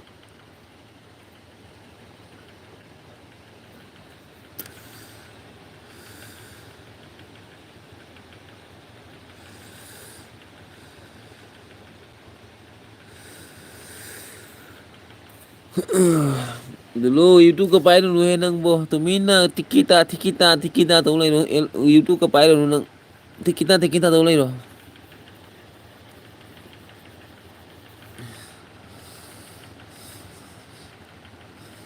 launa wari nganga nu arje bro ite mana hatoki sani ai ite ma phomuna kahan gare ngasi tung waina manda fajabi leibro ay dugai duluna karaiba pairoi ALB sinabu nungairi edi painu YouTube ka painu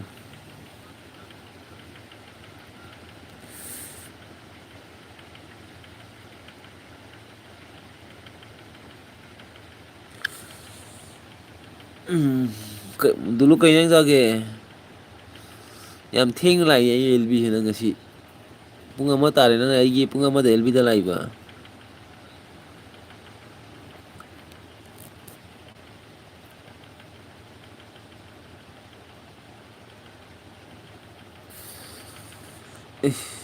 खिचड़ी चाहिए ay खिचड़ी चाहिए nang ay te kheci cha lai brai se pung baro de nang kheci cha lai ri nang si nama tanu kita lai ramu ne arje bro nama tanu kita lai ramini ne arje bro ay tanu gi elbi loi grabo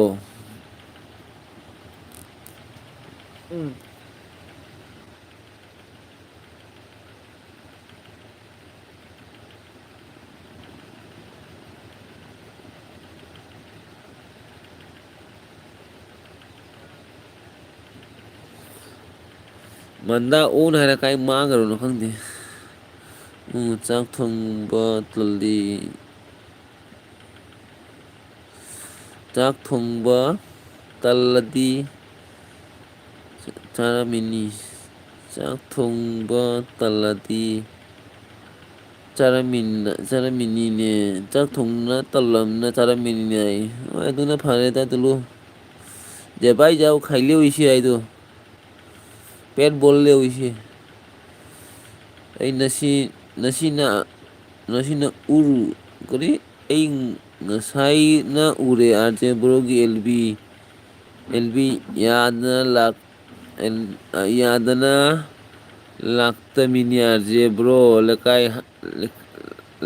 laikhini aina ai nasai na ura bani arje brogi LB se yadana lakta mini arje brogi arje bro lekai ni aina arje bro laikhini aina ꯑꯠꯆꯥ ꯑꯗꯨꯗꯒꯤ ꯎꯔꯕ ꯊꯦꯡꯉꯒꯁꯨ ꯄꯥꯏꯔꯛꯏꯁꯦ ꯅꯪ ꯀꯩꯅꯣ ꯔꯣꯀꯦꯠꯅꯤ ꯅꯪ ꯄꯥꯏꯔꯛꯏꯁꯦ ꯅꯪ rocket ꯑꯗꯨꯃꯥꯏꯅ ꯄꯥꯏꯔꯛꯏꯅꯤ ꯅꯪ ꯑꯩ ꯈꯪꯉꯦꯕ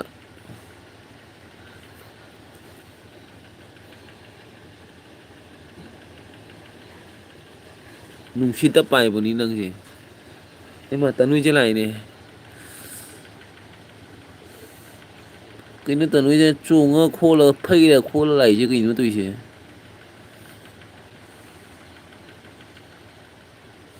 ꯅꯃ ꯇꯅꯨ ꯍꯥꯠꯇꯣꯛꯑꯣꯔꯣ ꯍꯣꯏ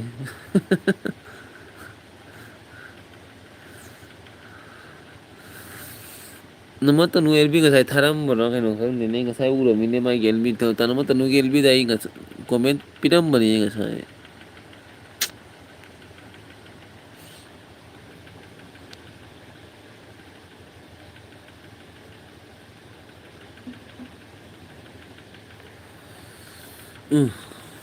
ꯍꯧꯖꯤꯛꯇ ꯂꯣꯏꯔꯤ ꯅꯃ ꯇꯅꯨꯒꯤ ꯑꯦꯜꯕꯤꯅꯤ ꯌꯥꯝ ꯊꯦꯡꯉꯦꯅꯦ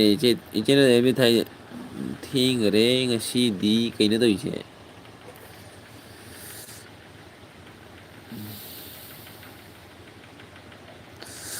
ꯗꯨꯜꯂꯨ ꯇꯨꯃꯤꯟ ꯂꯩꯌꯨ ꯍꯥꯏ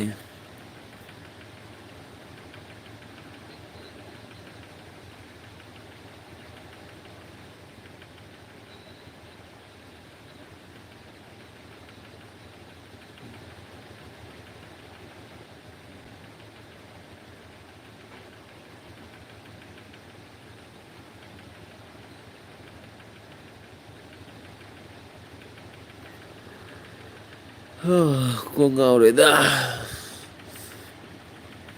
ꯃꯌꯥꯝꯒꯤ ꯑꯦꯜꯕꯤꯁꯦ ꯑꯍꯤꯡ ꯊꯦꯡꯅꯒ ꯂꯩꯁꯥꯕꯤ ꯂꯩꯇꯦ ꯇꯜꯂꯤ ꯑꯗꯨꯅ ꯂꯥꯡꯅꯤꯡꯗꯦ ꯑꯩ ꯉꯁꯥꯏꯅ ꯂꯥꯡ ꯉꯝꯗꯔꯣ ꯉꯁꯥꯏꯅ ꯂꯩꯀꯥꯏ ꯀꯣꯏ ꯂꯩꯔꯒ ꯍꯧꯖꯤꯛꯇ ꯂꯥꯛꯏꯔꯣ ꯑꯩꯁꯤꯒ ꯉꯁꯥꯏꯅ ꯂꯩꯀꯥꯏ ꯀꯣꯏ ꯂꯩꯔꯝꯃꯒ ꯑꯩꯁꯦ ꯂꯩꯁꯥꯕꯤ ꯑꯅꯤ ꯑꯍꯨꯝ ꯂꯥꯛꯑꯒ ꯅꯪꯅ ꯀꯣꯏ ꯂꯩꯔꯒ ꯍꯧꯖꯤꯛꯇ ꯂꯥꯛꯏꯔꯣ ꯂꯩꯁꯥꯕꯤ ꯊꯤꯕꯣ ꯂꯩꯁꯥꯕꯤ ꯇꯨꯝꯃꯝꯃꯅꯤꯅꯦ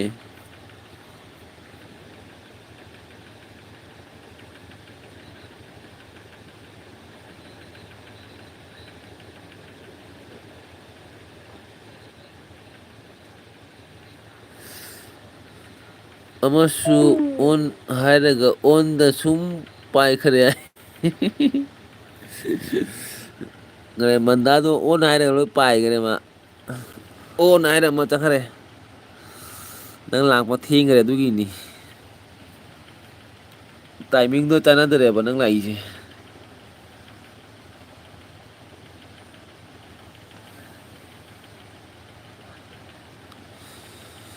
ꯏꯆꯦ ꯇꯅꯨ ꯀꯔꯤ ꯏꯟꯖꯥꯡ ꯆꯥꯒꯦ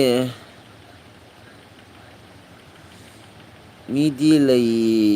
ꯀꯅꯥꯅꯣꯗꯤ ꯈꯪꯗꯔꯦ ꯃꯤ ꯂꯩꯇꯦ ꯃꯤ ꯅꯣꯏꯇꯅꯤ ꯂꯩꯔꯤꯁꯤ ꯃꯤꯗꯤ ꯂꯩꯇꯤꯌꯦ ꯀꯅꯥꯅꯣꯗꯤ ꯈꯪꯗꯦꯅꯦ ꯍꯥꯏꯗꯒꯤ ꯇꯅꯨ ꯏꯆꯦꯅ ꯀꯔꯥꯏꯕ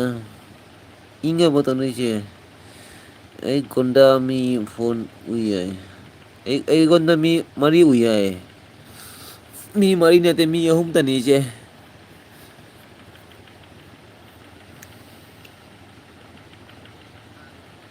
ꯑꯩ ꯐꯨꯔꯤꯠ ꯑꯣꯏꯅ ꯆꯥꯔꯦ ꯍꯥꯏ ꯉꯁꯤ ꯀꯔꯤꯅꯣ ꯐꯨꯏꯠ ꯑꯣꯏꯅ ꯆꯥꯔꯕꯣ ꯍꯥꯏꯁꯦ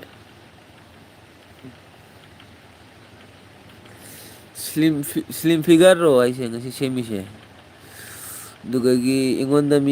ꯃꯤ ꯑꯍꯨꯝ ꯈꯛꯇꯪ ꯎꯏ ꯍꯥꯏ ꯑꯗꯨꯗꯒꯤ ꯗꯨꯂꯨꯅ ꯀꯔꯥꯏꯕ ꯕꯨꯠꯂꯣ ꯈꯪꯗꯦꯅꯦ ꯀꯤꯔꯦ ꯑꯩ ꯆꯠꯂꯒꯦ ꯍꯥꯏ ꯇꯅꯨ ꯏꯆꯦꯅ ꯆꯥꯛ ꯆꯥꯅꯤꯡꯗꯦ ꯍꯥꯏ ꯑꯠꯆꯥ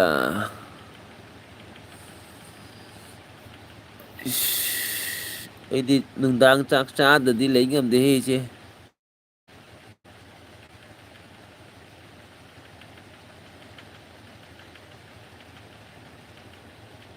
ꯅꯨꯡꯗꯥꯡ ꯆꯥꯛ ꯆꯥꯗ꯭ꯔꯗꯤ ꯇꯨꯝ ꯌꯥꯗꯦ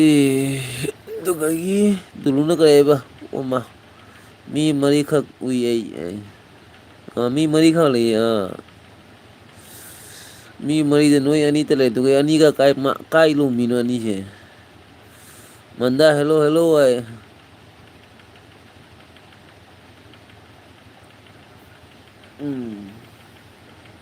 Dulu duty ꯂꯩꯇ꯭ꯔꯣ ꯍꯌꯦꯡ ꯑꯃ ꯃꯟꯗ ꯂꯥꯛꯑꯦ ꯃꯟꯗ ꯂꯥꯛꯑꯦ ꯃꯟꯗ ꯂꯥꯛꯑꯦ ꯃꯟꯗꯥꯅ ꯅꯣꯛꯁꯜꯂꯛꯑꯦ ꯃꯟꯗ ꯂꯥꯛꯑꯦ ꯃꯟꯗ ꯂꯥꯛꯑꯦ ꯃꯟꯗꯥ ꯅꯪ ꯀꯥꯏ ꯉꯥꯡꯉꯨꯏꯒꯦꯅꯦ ꯅꯪꯕꯨ ꯉꯁꯥꯏꯗꯒꯤ ꯑꯣꯟ ꯍꯥꯏꯔꯒ ꯅꯪ ꯃꯥꯡꯉꯨꯏꯗꯣ ꯀꯥꯏꯗ ꯃꯥꯡꯉꯨꯏꯅꯣ ꯑꯗꯨꯗꯒꯤ ꯅꯤꯡꯊꯧꯅ ꯀꯔꯤ ꯍꯥꯏꯕ ꯑꯩꯒꯤ ꯃꯨꯛ ꯍꯧꯔꯅꯤ ꯂꯥꯛꯂꯣ ꯍꯥꯏ ꯍꯧꯔꯣ ꯅꯪ ꯑꯗꯨꯗꯒꯤ ꯇꯅꯨꯖꯅ ꯀꯔꯤ ꯍꯥꯏꯕ ꯅꯣꯛꯁꯜꯂꯦ ꯑꯗꯨꯒ ꯇꯅꯨꯖꯅ ꯀꯔꯤ ꯍꯥꯏꯕ ꯂꯥꯛꯂꯦ ꯍꯥꯏ ꯑꯗꯨꯒ ꯗꯨꯂꯨꯅ ꯇꯨꯝꯈꯤꯅꯨꯅꯦ ꯃꯟꯗꯥ ꯐꯖꯕꯤ ꯌꯥꯏ ꯃꯟꯗꯥ ꯐꯖꯕꯤ ꯇꯨꯝꯈꯤꯅꯨꯑꯦ ꯌꯥꯏ ꯑꯗꯨꯗꯒꯤ ꯅꯤꯡꯊꯧꯅ ꯀꯔꯤ ꯍꯥꯏꯕ ꯆꯦ ꯇꯅꯨ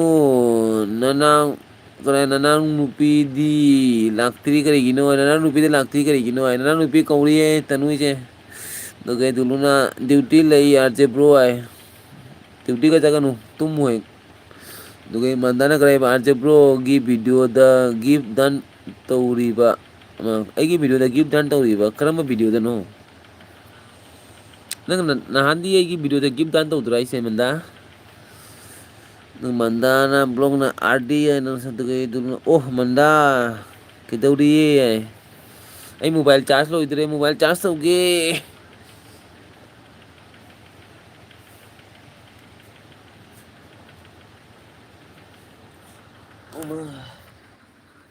ꯑꯩ ꯆꯥꯔꯖꯔꯗꯤ ꯀꯥꯏ ꯆꯠꯈ꯭ꯔꯦ ꯍꯥ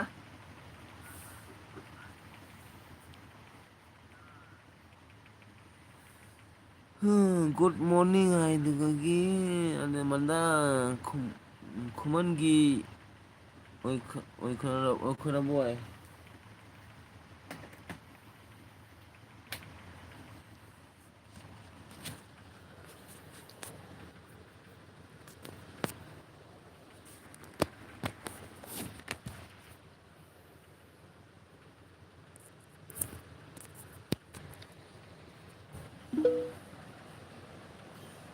ꯑꯩꯃꯥ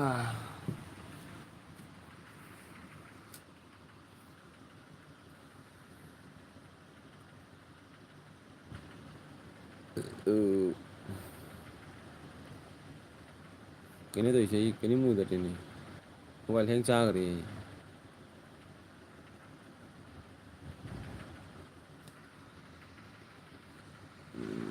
ꯃꯣꯕꯥꯏꯜ ꯍꯦꯡ ꯆꯥꯈ꯭ꯔꯦ ꯃꯣꯕꯥꯏꯜ ꯀꯩꯅꯣ ꯇꯧꯔꯤꯁꯦ ꯄꯥꯡꯉꯝꯗꯔꯦ ꯀꯣꯃꯦꯟ ꯄꯥꯡꯉꯝꯗꯔꯦ ꯑꯣꯟꯊꯣꯛꯄꯅꯤꯗ ꯇꯧꯔꯤꯁꯤꯕꯨ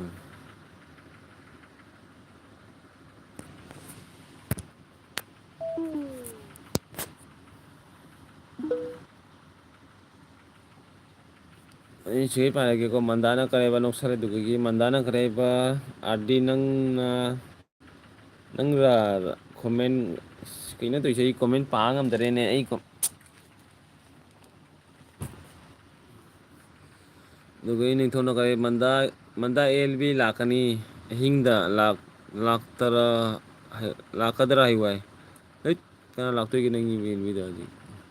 ꯑꯗꯨꯒ ꯗꯨꯂꯨꯅꯒ ꯑꯗꯨꯅꯤꯕ ꯃꯟꯗꯥ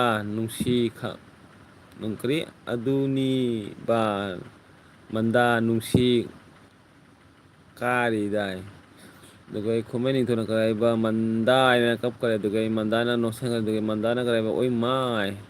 ꯑꯗꯨꯒ ꯗꯨꯂꯨꯅ ꯃꯟꯗꯥ ꯐꯖꯕꯤ ꯌꯥꯏ ꯑꯩꯈꯣꯏ ꯃꯟꯗꯥꯁꯦ ꯈꯔ ꯑꯣꯛ ꯁꯥ ꯈꯔ ꯄꯤꯖꯧꯍꯦ ꯃꯁꯥꯁꯦ ꯄꯥꯕꯅ ꯂꯣꯏꯔꯦ ꯃꯟꯗꯥꯁꯦ ꯑꯗꯨꯗꯒꯤ ꯃꯟꯗꯥꯅ ꯇꯨꯝꯅꯤꯡꯉꯦ ꯍꯥꯏꯔꯤꯔ ꯀꯩꯅꯣ ꯈꯪꯗꯦꯅꯦ ꯑꯗꯨꯒ ꯃꯟꯗꯥꯅ ꯅꯣꯛꯁꯟꯈꯔꯦ ꯗꯨꯂꯨ ꯃꯟꯗꯥꯁꯦ ꯈꯔ ꯀꯔꯤ ꯍꯥꯏ ꯑꯣꯛꯁꯥ ꯈꯔ ꯚꯤꯇꯥꯃꯤꯟ ꯈꯔ ꯄꯤꯖꯧ ꯄꯥꯕꯅ ꯂꯣꯏꯔꯦ ꯃꯟꯗꯥꯁꯦ ꯆꯥꯛ ꯆꯥꯔꯝꯃꯣꯏ ꯑꯩ ꯈꯪꯕꯗ ꯑꯗꯨꯒ ꯑꯩ ꯗꯨꯂꯨꯅꯒ ꯃꯟꯗꯥ ꯑꯩꯗꯤ ꯄꯣꯛ ꯍꯩꯅꯩꯌꯦ ꯆꯥꯃꯤꯟꯅꯁꯤ ꯍꯥꯏ ꯄꯤꯖꯧ ꯈꯔ ꯄꯤꯖꯧ ꯃꯟꯗꯥꯁꯦ ꯀꯔꯥꯏ ꯄꯥꯕꯅ ꯃꯟꯗꯥꯁꯦ ꯃꯥꯏ ꯚꯤꯗꯤꯑꯣꯗ ꯃꯁꯥꯁꯦ ꯄꯪꯇꯤꯠ ꯄꯥꯕꯅ ꯑꯗꯨꯒ ꯑꯩ ꯃꯟꯗꯥꯅ ꯍꯥꯏ ꯑꯗꯨꯒ ꯑꯩ ꯅꯤꯡꯊꯧꯅ ꯗꯨꯂꯨ ꯆꯦ ꯆꯩ ꯆꯥꯖꯅꯤ ꯃꯟꯗꯥ ꯅꯨꯡꯁꯤ ꯍꯥꯏꯕꯒꯤ ꯆꯩ ꯆꯥꯖꯅꯤ ꯍꯥꯏ ꯑꯣ ꯃꯔꯛꯇ ꯅꯤꯡꯊꯧꯁꯨ ꯌꯥꯎꯔꯤ ꯃꯥꯜꯂꯦꯅꯦ ꯅꯨꯡꯁꯤ ꯍꯥꯏꯅ ꯍꯣꯏ ꯃꯥ ꯁꯤꯔꯦꯍꯦ ꯗꯨꯂꯨ ꯅꯤꯡꯊꯧꯁꯨ ꯃꯔꯛꯇ ꯌꯥꯎꯔꯤꯍꯦ ꯃꯟꯗꯥꯒꯤ ꯅꯨꯡꯁꯤꯕꯤ ꯍꯥꯏꯁꯦ ꯑꯗꯩ ꯄꯨꯊꯣꯛꯂꯛꯑꯣ ꯍꯥꯏ ꯃꯟꯗꯥꯅ ꯄꯨꯊꯣꯛꯂꯛꯑꯣ ꯍꯥꯏ ꯑꯗꯨꯗꯒꯤ ꯃꯟꯗꯥꯅ ꯀꯞꯄꯦ ꯁꯥꯎꯈ꯭ꯔꯦ ꯅꯤꯡꯊꯧꯅ ꯀꯔꯤꯕ ꯗꯨꯂꯨ ꯍꯥꯏ ꯁꯥꯎꯈ꯭ꯔꯦ ꯃꯟꯗꯥꯁꯦ ꯑꯩꯒꯤꯅꯤ ꯍꯥꯏ ꯍꯣꯏ ꯃꯥ ꯅꯣꯏ ꯑꯅꯤ ꯃꯨꯟꯅꯔꯤꯔ ꯍꯥꯏꯁꯦ ꯍꯣꯏ ꯃꯥ ꯏꯃ ꯇꯪꯉꯥꯏ ꯇꯉꯥꯏ ꯂꯧꯁꯤꯟꯈ꯭ꯔꯣ ꯍꯦ ꯃꯟꯗꯥꯁꯦ ꯅꯣꯏ ꯑꯅꯤꯅ ꯇꯪꯉꯥꯏ ꯂꯧꯕꯗ ꯃꯟꯗꯥꯁꯦ ꯂꯩꯔꯝꯃꯣꯏꯀꯣ ꯃꯁꯥ ꯄꯥꯕꯒꯅꯦ ꯃꯔꯛꯇ ꯃꯟꯗꯥꯁꯦ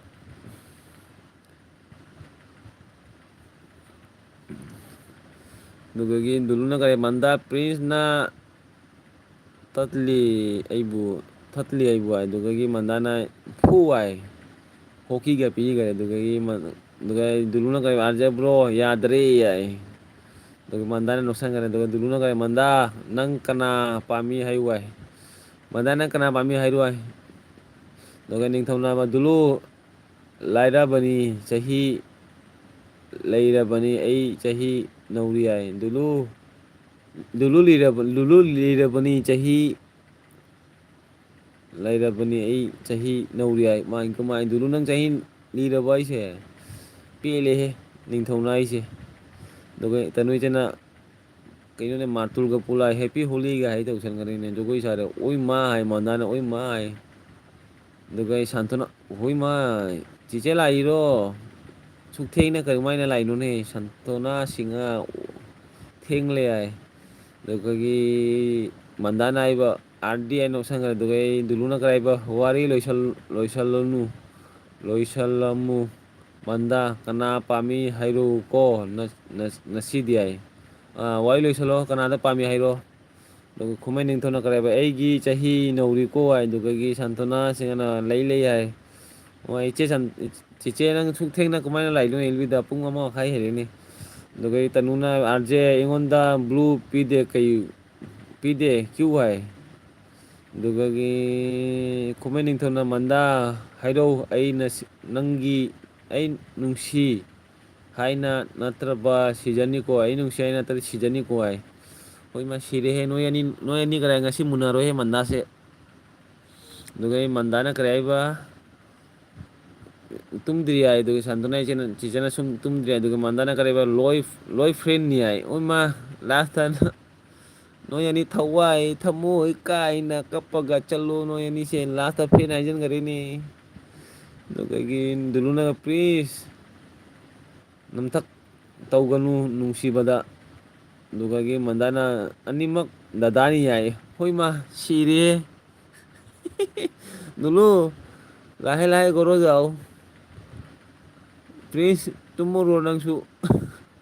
ꯑꯅꯤꯃꯛ ꯀꯔꯤ ꯍꯥꯏ ꯑꯩꯒꯤ ꯗꯗꯥꯅꯤ ꯍꯥꯏꯔꯛꯑꯦ ꯕꯥꯏ ꯕꯥꯏ ꯑꯦꯜꯕꯤ ꯍꯧꯔꯒꯦꯀꯣ ꯍꯥꯏ ꯍꯧꯔꯨꯔꯣ ꯑꯗꯨꯒ ꯗꯨꯂꯨꯅ ꯃꯟꯗꯥ ꯅꯪ ꯍꯥꯏꯔꯣꯏ ꯍꯥꯏꯕ꯭ꯔꯣ ꯍꯥꯏ ꯈꯨꯃꯟ ꯅꯤꯡꯊꯧꯅ ꯀꯔꯤ ꯃꯟꯗꯥ ꯑꯩꯅ ꯅꯨꯡꯁꯤꯕꯗꯤ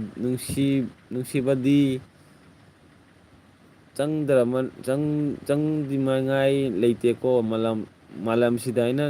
ꯅꯨꯡꯁꯤꯕꯗ ꯆꯪꯗꯃꯤꯉꯥꯏ ꯀꯔꯤ ꯆꯪꯗꯃꯤꯅꯤꯉꯥꯏ ꯂꯩꯇꯦꯀꯣ ꯃꯟꯗꯥꯁꯤꯗ ꯑꯩ ꯁꯤꯔꯦꯍꯦ ꯅꯪꯒꯤ ꯀꯣꯃꯦꯟꯁꯤꯕꯨ ꯃꯟꯗꯥ ꯕ꯭ꯂꯣꯛꯅ ꯅꯣꯛꯈ꯭ꯔꯦ ꯑꯗꯨꯒ ꯈꯨꯃꯟ ꯅꯤꯡꯊꯧꯅ ꯃꯟꯗꯥꯅ ꯀꯛꯄ ꯗꯨꯂꯨꯅ ꯑꯃꯤ ꯒꯣꯔꯣ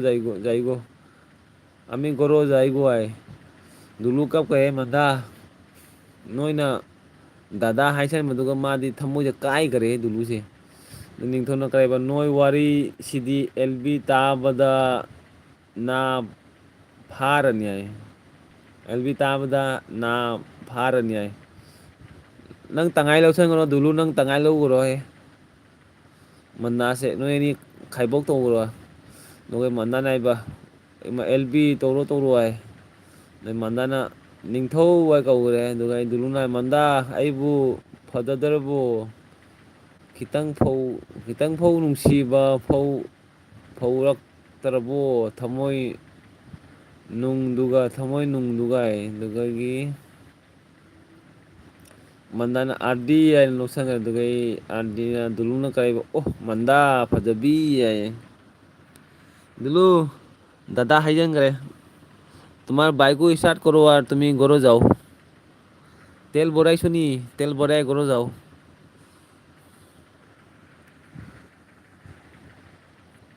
ꯑꯥꯔꯖꯦ ꯕ꯭ꯔꯣ ꯌꯦꯠꯂꯛꯀꯅꯨ ꯍꯥꯠꯇꯣꯛꯎꯔꯣ ꯍꯥꯏ ꯃꯟꯗꯥꯅ ꯅꯨꯡꯁꯤꯗꯦ ꯍꯥꯏꯅꯦ ꯅꯣꯏ ꯑꯅꯤꯁꯦ ꯗꯗꯥꯅꯤ ꯍꯥꯏꯖꯤꯟꯈꯔꯦ ꯎꯗ꯭ꯔꯣ ꯃꯟꯗꯥꯅ ꯅꯣꯏ ꯑꯅꯤ ꯗꯟꯗꯥꯅꯤ ꯍꯥꯏꯖꯈꯔꯦ ꯃꯟꯗꯥꯅ ꯄꯦꯜꯂꯦꯍꯦ ꯕꯣꯗꯨꯂꯨ ꯅꯣꯏꯅ ꯊꯃꯣꯏꯅ ꯑꯃ ꯈꯟꯕ ꯂꯣꯏꯔꯝꯗꯥꯏꯗ ꯑꯃ ꯑꯣꯏꯔꯝꯃꯦꯍꯦ ꯑꯣ ꯃꯟꯗꯥ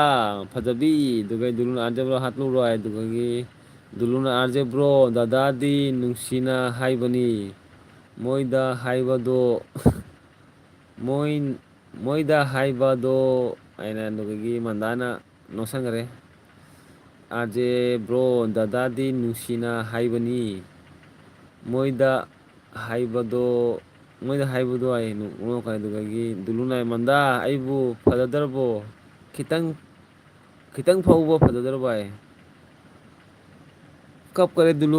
ꯗꯨꯜꯂꯨ ꯒꯣꯔꯣ ꯖꯥꯎ ꯇꯨꯃꯤ ꯑꯩꯗꯤ ꯅꯨꯄꯥ ꯂꯩ ꯑꯩꯗꯤ ꯅꯨꯄꯥ ꯂꯩ ꯌꯥꯏ ꯍꯣꯏ ꯏꯃ ꯗꯨꯜꯂꯨ ꯁꯤꯔꯦ ꯊꯝꯃꯣꯏꯗꯣ ꯄꯔꯦꯡ ꯄꯔꯦꯡ ꯄꯔꯦꯛ ꯄꯔꯦꯛ ꯆꯥꯃꯅꯤ ꯅꯪꯕꯨ ꯊꯃꯣꯏꯗꯣ ꯀꯥꯏꯔꯝꯃꯅꯤ ꯅꯪ ꯑꯃꯔ ꯃꯣꯟꯇꯥꯟ ꯗꯨꯈꯣ ꯌꯥꯒꯦ ꯃꯣꯟꯇꯥ ꯄꯦꯔꯦꯛ ꯄꯦꯔꯦꯛ ꯈꯣꯏꯌꯥ ꯕꯪꯒꯤꯒꯤ ꯂꯣꯔꯤ ꯍꯥꯏꯇꯥꯔꯦ ꯅꯪ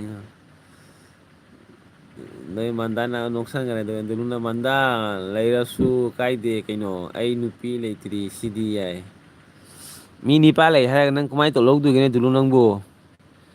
ꯃꯤ ꯅꯤꯄꯥꯟꯗꯣ ꯐꯨꯔꯛꯑꯗꯤ ꯀꯩꯗꯧꯅꯤ ꯅꯪ ꯃꯤ ꯅꯤꯄꯥ ꯂꯩ ꯍꯥꯏꯔꯒ ꯅꯪꯅ ꯑꯩ ꯄꯥꯈꯪꯅꯤ ꯍꯥꯏꯔꯒ ꯌꯥꯒꯗ꯭ꯔ ꯅꯪꯕꯨ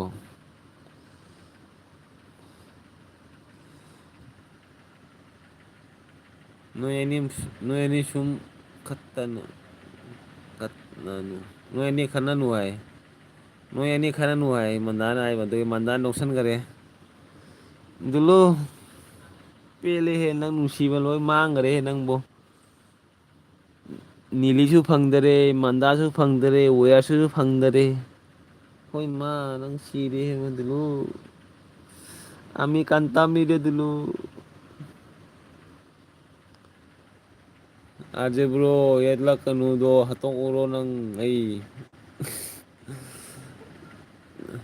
ꯅꯪꯒꯤꯗꯃꯛꯇ ꯑꯩꯅ ꯀꯔꯤ ꯍꯥꯏ ꯁꯣꯝꯗ ꯑꯦꯜ ꯕꯤ ꯊꯥꯔꯒ ꯅꯪꯉꯣꯟꯗ ꯍꯥꯠꯇꯣꯛꯀꯦ ꯍꯥꯏꯔꯣ ꯅꯪꯅ ꯃꯟꯗꯥꯒ ꯀꯔꯤ ꯅꯨꯡꯁꯤꯕꯁꯨ ꯐꯪꯗꯔꯦ ꯃꯤꯅ ꯃꯤ ꯂꯩ ꯍꯥꯏꯈꯔꯦ ꯅꯤꯄꯥ ꯂꯩ ꯍꯥꯏꯈꯔꯦ ꯅꯪ ꯍꯧꯖꯤꯛ ꯀꯩꯅꯣ ꯑꯩꯉꯣꯟꯗ ꯍꯥꯏꯗꯣꯏꯁꯦ ꯑꯩ ꯇꯣ ꯑꯩ ꯁꯦꯝꯕꯤꯔꯒꯦ ꯅꯪꯗꯨꯂꯨ ꯅꯪ ꯋꯥꯔꯧꯅꯨ ꯑꯩ ꯁꯦꯝꯕꯤꯔꯒꯦ ꯇꯣ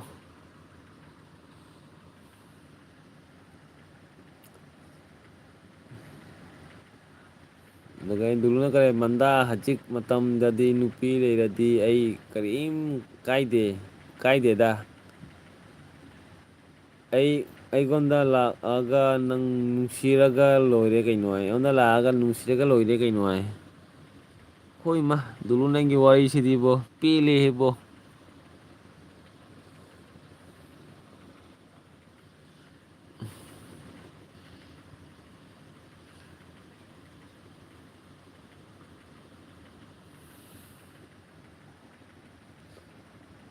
দুলু স্বপ্ন দেখিও না স্বপ্ন দেখতে দেখতে তুমি বুড়ো হয়ে যাইবা রে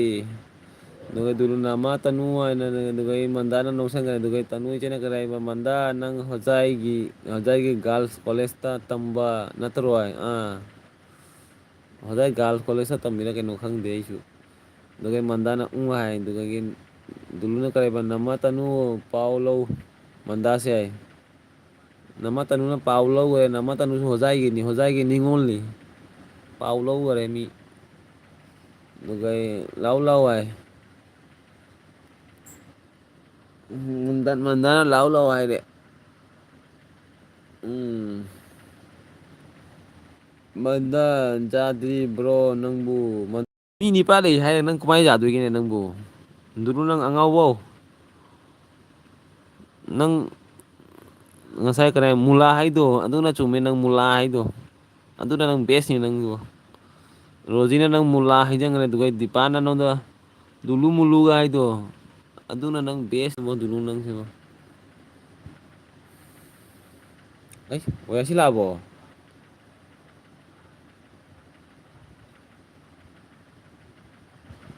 ꯋꯥꯌꯥꯁꯤꯗ ꯍꯥꯏꯔꯣ ꯋꯥꯌꯥꯁꯤ ꯂꯩꯕ꯭ꯔꯣ ꯍꯥꯏ ꯋꯥꯌꯥꯁꯤ ꯀꯥꯏꯅꯣ ꯂꯩꯁꯨ ꯂꯩꯇꯦ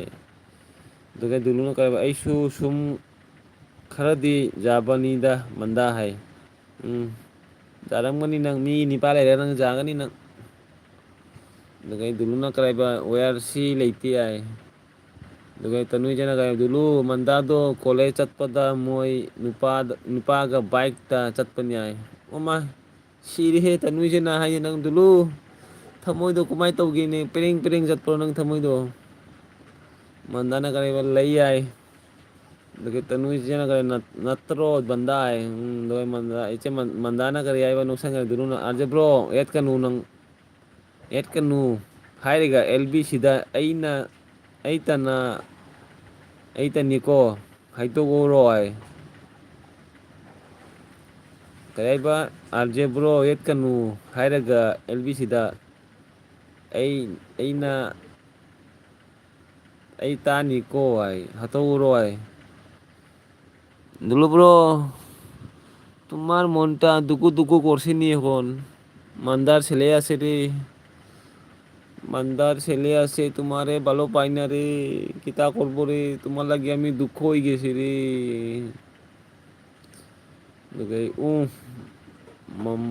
maman ni tanu nama good mamani tanu nama good ai dugagi duluna nama tanu loire aidu adudi ai chatlage thengna tumninge kari chatlage thengna tumninge ai chatlage thengna tumninge ai kapana duluna dulu ana no kare da mandana notion kare Dulu তুমি ঘুমাও রে তোমার মনটা দুঃখ দুঃখ হয়েছে রে আজকে নীলিও তোমার বালা পাই না ওয়াসেও বালা পাই না মান্দাও বালা পাই না তোমার লাগি বেটি নাই রে তুমি মনটা দুঃখ দুঃখ করিয়ে থাকো এই চাতলে আর যে ব্রো থেঙে তুমি নিয়ে তোমার যাও রে মান্দালি সিদি না নিংথौसो लायैनो तैजोंनो माया मायगी हौरे लागलोय माया मायगी हौरे लागलोय चलो चलो थोगी दुआ चलो मैम मंदा आप लोग बाय हाय करे लोगे दुलुना हमारे क्यों बालो पाइना गो आए कोई बाला पाइबो মানুষের বয়ফ্রেন্ড আছে তোমার কিতা বালা পাইব রে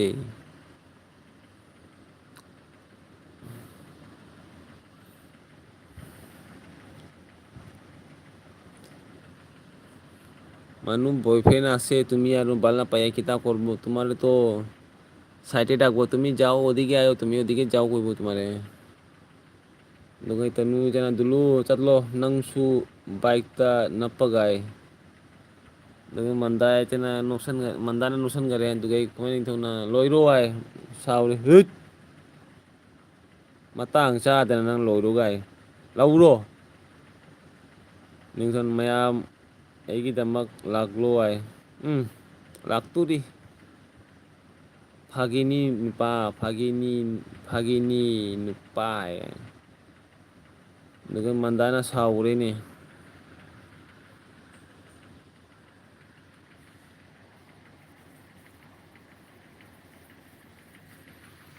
punga ni dah bisa lagi punga tara aja. Emma, wisma punga itu. Pungkai mawali ni.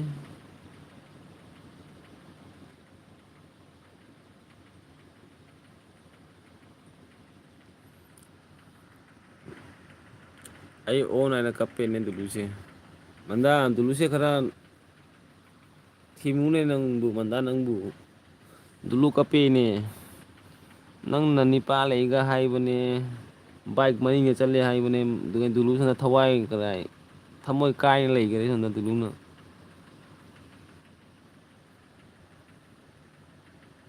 King you go to whom? King you go to whom ai. Oi ma. Thật vui thế nào King go to whom ai.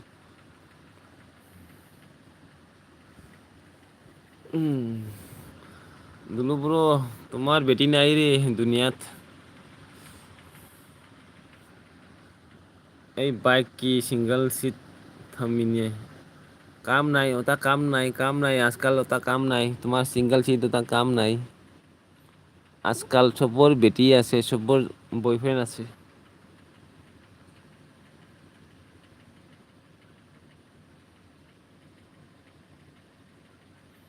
তোমাৰ বাইকৰে পিছে বয়া পুতুলে লৈয়ে যাওঁ পুতুল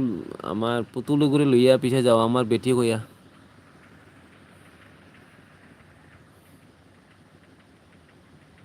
তনু চিঙনা নোৱা ল'ব আহিছে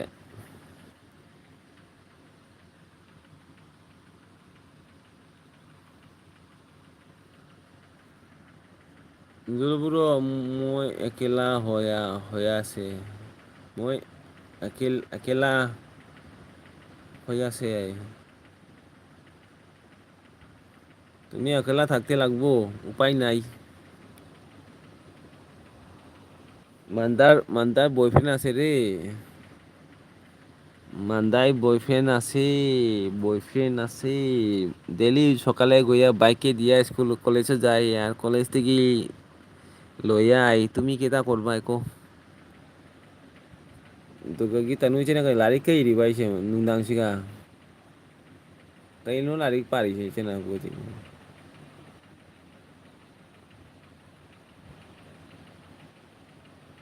Telusingana. Ay tong ra. Ay kray. Ten kray 13 minute ma thage ko mayam 13 minute pungani pha lage adu lo loisalage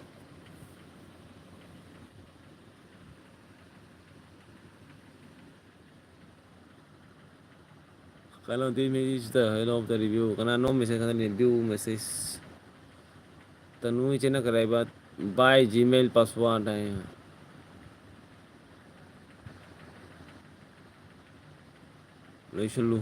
লইছলো I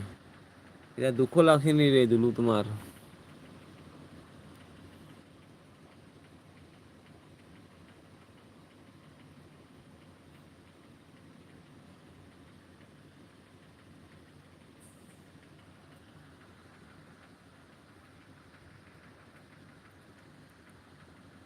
ওই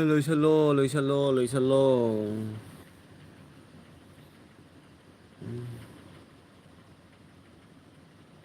দুলু একটু দাঁড়াও 10 মিনিট দাঁড়াও আমি 10 মিনিট পরে আমি শেষ করবো একটু দাঁড়াও 10 মিনিট লগাই হাতো ওরো লইছলো আই তা দাঁড়াই একটু দাঁড়াও রে 10 মিনিট দাঁড়াই 10 মিনিট তারপরে শেষ করবো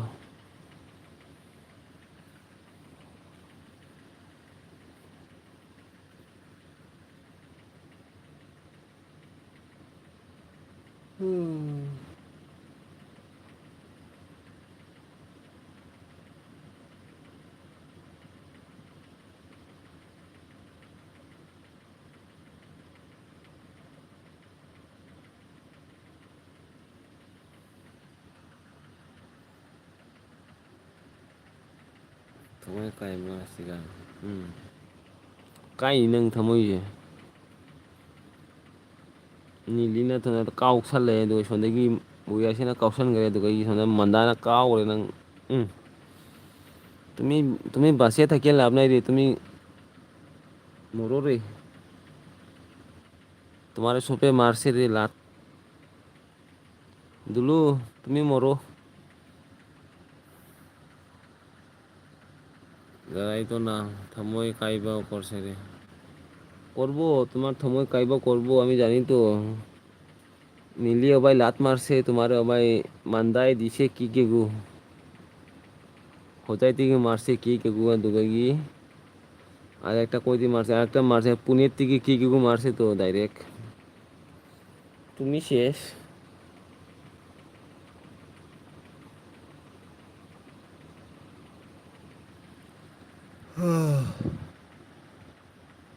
kayno ne amade laga ka sauna de leise kayno ne thangjo bai lo hai laga loi di bore ai lauro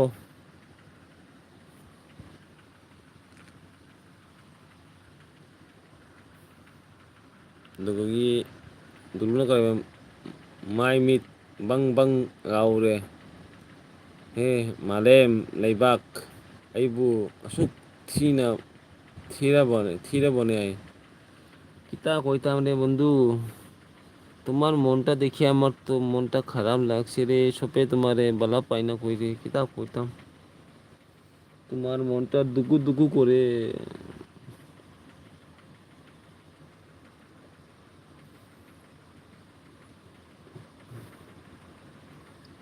নিলিয়ে তোমারে বালা পাই না, তোমারে লাত মারি দিছিস। দুঃখ দুঃখ লাগে রে দিলো। তুমি কচু কাছো লাগিয়া ফাঁসি লাগিয়ে মরো রে।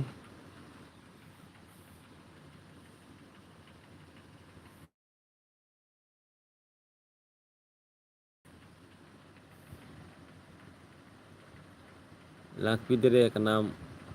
loy de bani na.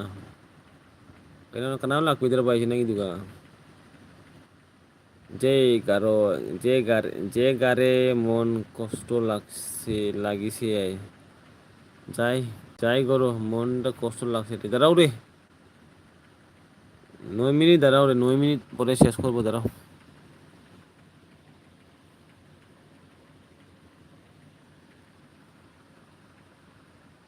Mobile charge ಯಾವ್ದರೆ কবে ধরছে রে দুলু। আমি মরবো রে, এলবি করতে করতে মরবো, এলবি আর করতাম না রে, আমি ভিডিও বানাইমু রে।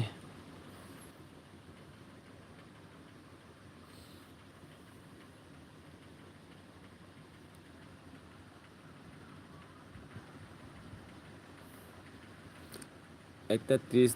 taraga kana lakani tris ngakpani dar jalo saloy দুলো এইগু প্রিন্স এগু বুঝে না রে, এগু পাগল হইছে রে, এগু এলবি এলবি কইয়া পাগল হইছে। এগু একটা বাজা পর্যন্ত কে আইব রে এখন। আমি তো ঘুমাইবো এখন, শেষ করার পরে ঘুমাইবো। আমি আর পারমু না রে, আমার মনটা দুকু দুকু করে রে এখন।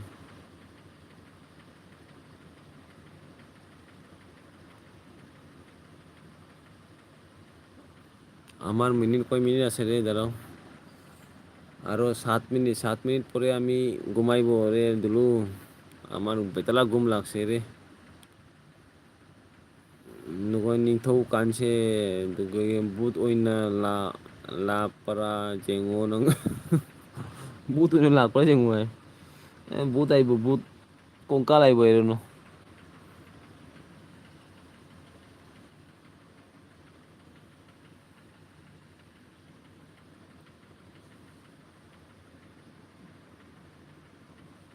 Dulu bro video बनाओ रे, video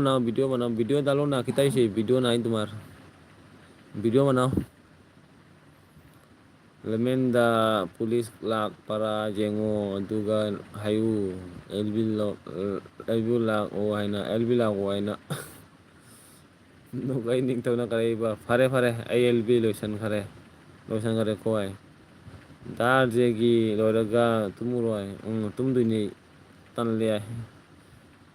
duga gi duluna heng thara o prince duty le hairaga aigi duty le hairaga aigi hoine heng tharo kare ning tau heng tharo.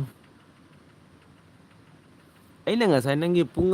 pung elibeda nang na elbi tharaga nangi elibeda ina lakthre aina pung baro taraga ina elbi thara nang na komon kaino ningau krai susu lauri sinang na aina pung baro da tharaga nang na kom ai noigi matam da elbi tha bro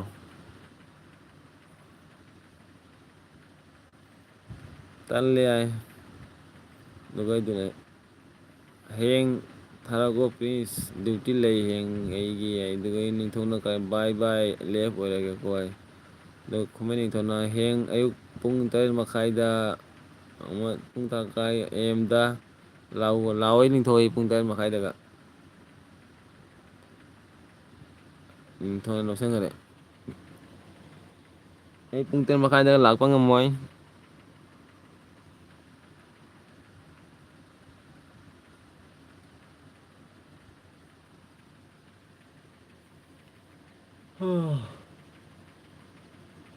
কই minute হয়েছে রে, আরো কই minute রে, আরো 5 minute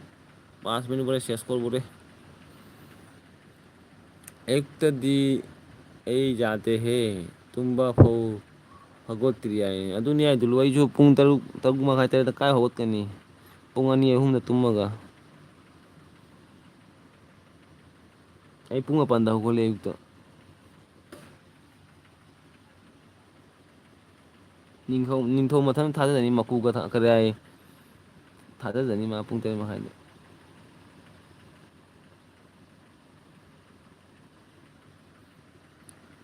ꯍꯌꯦꯡ ꯑꯍꯤꯡꯗ ꯊꯥꯔꯛꯑꯣ ꯄ꯭ꯔꯤꯟꯁ ꯂꯥꯛꯀꯅꯤ ꯍꯌꯦꯡꯗꯤ ꯄꯨꯡ 11ꯗ ꯊꯥꯔꯛꯑꯣ ꯀꯗꯥꯏ ꯄ꯭ꯔꯤꯟꯁ ꯅꯪꯒꯤ ꯃꯇꯝꯗ ꯊꯥꯔꯛꯑꯣ ꯍꯌꯦꯡ ꯑꯩꯗꯤ ꯄꯨꯡ 11:30 ꯄꯨꯡ 12ꯗ ꯊꯥꯔꯛꯏꯅꯦ ꯀꯗꯥꯏ ꯄ꯭ꯔꯤꯟꯁ ꯑꯩꯗꯤ ꯅꯣꯏꯒꯤ ꯑꯦꯜꯕꯤ ꯃꯇꯝꯗ ꯊꯥꯔꯛꯇꯦꯕ ꯉꯁꯤ ꯑꯩ ꯄꯨꯡ 11:30 ꯍꯦꯜꯂꯒ ꯊꯥꯔꯛꯏꯅꯦ ꯑꯦꯜꯕꯤꯁꯦ ꯑꯩꯒꯤ ꯃꯤ ꯂꯥꯛꯁꯨ ꯂꯥꯛꯇ꯭ꯔꯁꯨ ꯑꯩꯁꯨ ꯑꯗꯨꯝ ꯊꯥꯔꯒ ꯊꯝꯃꯒꯦ ꯍꯥꯏꯅ ꯈꯜꯂꯕꯅꯤ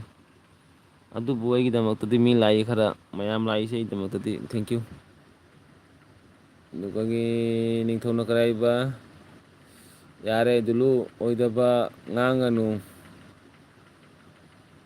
ꯁꯨꯡꯕꯤꯅꯨꯀꯣ ꯁꯨꯡꯕꯤꯅꯨꯀꯣ ꯈꯨꯔꯨꯝꯖꯔꯦ ꯌꯥꯔꯦ ꯗꯨꯂꯨ ꯑꯣꯏꯗꯕ ꯉꯥꯡꯉꯒ ꯁꯨꯝꯕꯤꯅꯨꯀꯣ ꯑꯗꯨꯒ ꯗꯨꯂꯨꯅ ꯀꯔꯤ ꯍꯥꯏꯕ ꯅꯪꯒ ꯗ꯭ꯌꯨꯇꯤ ꯇꯧꯕ ꯅꯨꯄꯥꯗꯣ ꯍꯧꯗꯣꯛꯑꯣ ꯑꯦꯜꯕꯤꯗ ꯂꯥꯛꯑꯣ ꯍꯥꯏꯅ ꯑꯗꯨꯒ ꯅꯤꯡꯊꯧꯅ ꯑꯦꯝꯗ ꯂꯥꯏꯐꯇ ꯂꯥꯛꯇꯕ ꯃꯤ ꯂꯩꯌꯦ ꯂꯥꯛꯇꯦ ꯑꯩ ꯑꯦꯝꯗ ꯂꯥꯛꯄ ꯉꯝꯗꯦ ꯀꯔꯤ ꯅꯤꯡꯊꯧ ꯁꯥꯎꯅꯨꯀꯣ ꯑꯩ ꯄꯨꯡ 8:30ꯗ ꯂꯥꯛꯉꯝꯃꯣꯏ ꯑꯩ ꯄꯨꯡ 8:30ꯗ ꯐꯖꯅ ꯇꯨꯝꯕ ꯃꯇꯝꯅꯤ ꯑꯩꯒꯤꯗꯤ ꯑꯗꯨꯒ ꯑꯩ ꯗꯨꯂꯨꯅ ꯀꯔꯤꯕ ꯍꯣꯏ ꯍꯣꯏ ꯄ꯭ꯔꯤꯟꯁ ꯍꯥꯏ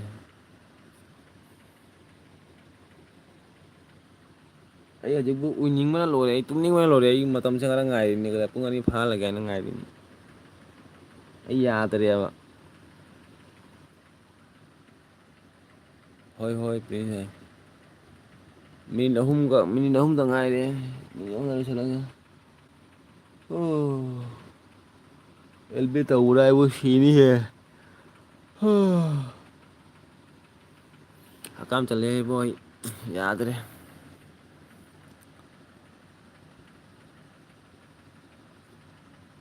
ꯀꯔꯤ ꯑꯌꯨꯛ ꯅꯪ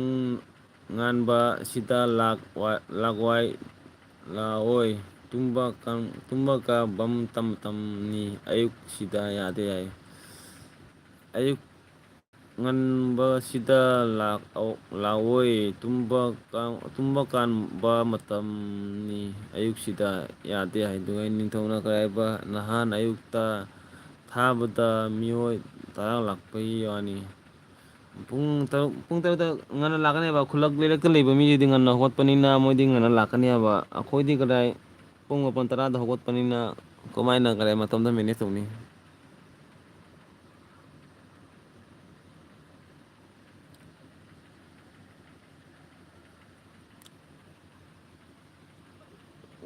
ꯈꯨꯜꯂꯛꯇ ꯂꯩꯔꯛꯇ ꯂꯩꯕ ꯑꯩꯈꯣꯏꯒꯤ ꯂꯩꯁꯥꯕꯤ ꯑꯣꯏꯁꯅꯨ ꯃꯧ ꯍꯥꯏꯁꯅꯨ ꯉꯟꯅ ꯍꯧꯒꯠꯄꯅꯦꯕ ꯈꯨꯜꯂꯛꯇꯗꯤ ꯄꯨꯡ 5 6ꯇ ꯍꯧꯒꯠꯄꯅꯦꯕ ꯃꯣꯏꯗꯤ ꯂꯥꯛꯄ ꯉꯝꯒꯅꯦꯕ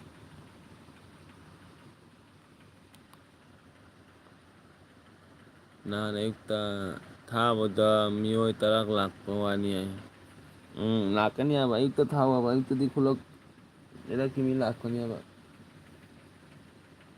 ꯑꯩꯗꯤ ꯄꯨꯡ 9 ꯅꯠꯇꯗꯤ ꯉꯝꯃꯣꯏꯍꯦ ꯀꯗꯥꯏ ꯅꯤꯡꯊꯧ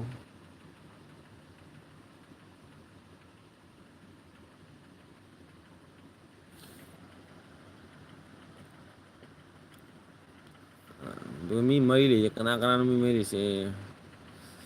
ꯑꯗꯨꯒ ꯐ꯭ꯔꯤ ꯑꯣꯏ ꯂꯩꯕ ꯀꯥꯡꯉꯨ ꯈꯪꯑꯣ ꯑꯗꯨꯅꯤ ꯂꯥꯛꯏꯗꯣ ꯐ꯭ꯔꯤ ꯂꯩꯕꯗ ꯈꯪꯉꯤꯗꯨꯅꯤ ꯂꯥꯛꯏꯗꯣ ꯑꯩꯈꯣꯏꯗꯤ ꯊꯕꯛ ꯇꯧꯕ ꯃꯤꯅ ꯋꯥꯏ ꯌꯨꯝꯒꯤ ꯊꯕꯛ ꯂꯣꯏꯁꯤꯟꯕ ꯃꯤꯗꯨꯇꯅꯤ ꯂꯥꯛꯏꯗꯣ ꯍꯥꯏ ꯆꯨꯝꯃꯤ ꯆꯨꯝꯃꯤ ꯐ꯭ꯔꯤ ꯂꯩꯕ ꯈꯪꯉꯤꯗꯨꯅꯤ ꯂꯩꯗꯣ ꯑꯩꯈꯣꯏꯗꯤ ꯊꯕꯛ ꯇꯧꯕꯅꯤꯅ ꯋꯥꯏ ꯌꯨꯝꯒꯤ ꯊꯕꯛ ꯂꯣꯏꯁꯤꯟꯕ ꯃꯤꯗꯨꯇꯅꯤ ꯂꯥꯛꯏꯗꯣ ꯌꯨꯝꯒꯤ ꯊꯕꯛ ꯂꯣꯏꯁꯤꯟꯕ ꯃꯤꯗꯨꯇꯅꯤ ꯂꯥꯛꯏꯗꯣ ꯍꯥꯏ ꯚꯥꯏ ꯚꯤꯗꯤꯑꯣ ꯏꯗꯤꯇꯤꯡ ꯇꯧꯈꯤꯒꯦꯀꯣ ꯚꯥꯏ ꯗꯨꯂꯨ ꯂꯣꯏꯁꯤꯜꯂꯁꯤꯀꯣ ꯃꯤꯅꯤꯠ ꯑꯃꯇ ꯉꯥꯏꯔꯁꯤ ꯂꯣꯏꯁꯤꯜꯂꯁꯤ ꯃꯤꯅꯤꯠ 2 ꯂꯣꯏꯁꯤꯜꯂꯁꯤ ꯑꯩꯒꯤ ꯄꯨꯡ 2 ꯐꯥꯔꯦ ꯃꯤꯅꯤꯠ 2 ꯂꯣꯏꯁꯤꯜꯂꯁꯤ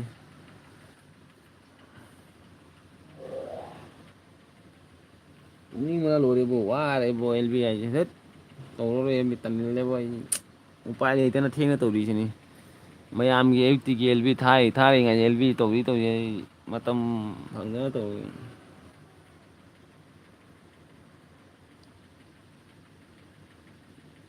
ꯏꯃꯅꯨ ꯀꯩꯗꯧꯔꯦ ꯍꯥ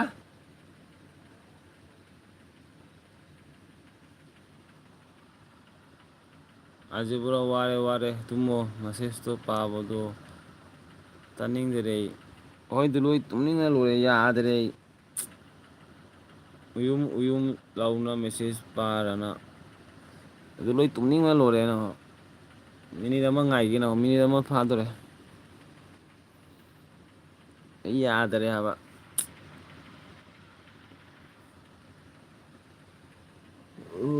ꯋꯥꯏ ꯋꯥꯏ ꯗꯨꯂꯨ ꯌꯨꯇꯨꯕ ꯍꯥꯏꯁꯦ ꯋꯥꯒꯔꯃꯅꯤ ꯍꯥꯠꯇꯣꯛꯎꯔꯣꯏ ꯗꯨꯂꯨ ꯑꯃꯤ ꯒꯨꯃꯥꯏ ꯔꯦ ꯍꯥꯠꯇꯣꯛꯀꯅꯨ ꯑꯃꯤ ꯒꯨꯃꯥꯏ ꯑꯈꯣꯟ ꯍꯥꯠꯇꯣꯛꯄ ꯀꯣꯔꯤꯑꯣꯅ ꯔꯦ ꯑꯈꯣꯟ ꯑꯃꯤ ꯑꯈꯣꯟ ꯒꯨꯃꯥꯏ ꯔꯦ ꯃꯤꯅꯤꯠ ꯑꯃ 15 ꯁꯦꯀꯦꯟ ꯗꯨꯂꯨ ꯕ꯭ꯔꯣ ꯊꯦꯡꯀ꯭ꯌꯨ ꯑꯩꯒꯤꯗ ꯑꯦꯜ ꯕꯤ ꯂꯥꯛꯄꯩꯗꯃꯛꯇ ꯑꯍꯤꯡꯗ ꯑꯐꯥꯎ ꯁꯥꯅ ꯑꯦꯜ ꯕꯤ ꯊꯥꯔꯅ ꯑꯃꯨꯛꯁꯨ ꯑꯁ ꯗꯨꯂꯨ ꯑꯗꯨꯃꯥꯏꯅ ꯉꯥꯡꯉꯛꯀꯅꯨꯍꯦ ꯆꯩ ꯆꯥꯒꯦꯔꯣ ꯂꯧꯔꯨ ꯑꯍꯤꯡꯗ ꯊꯥꯏꯗꯣ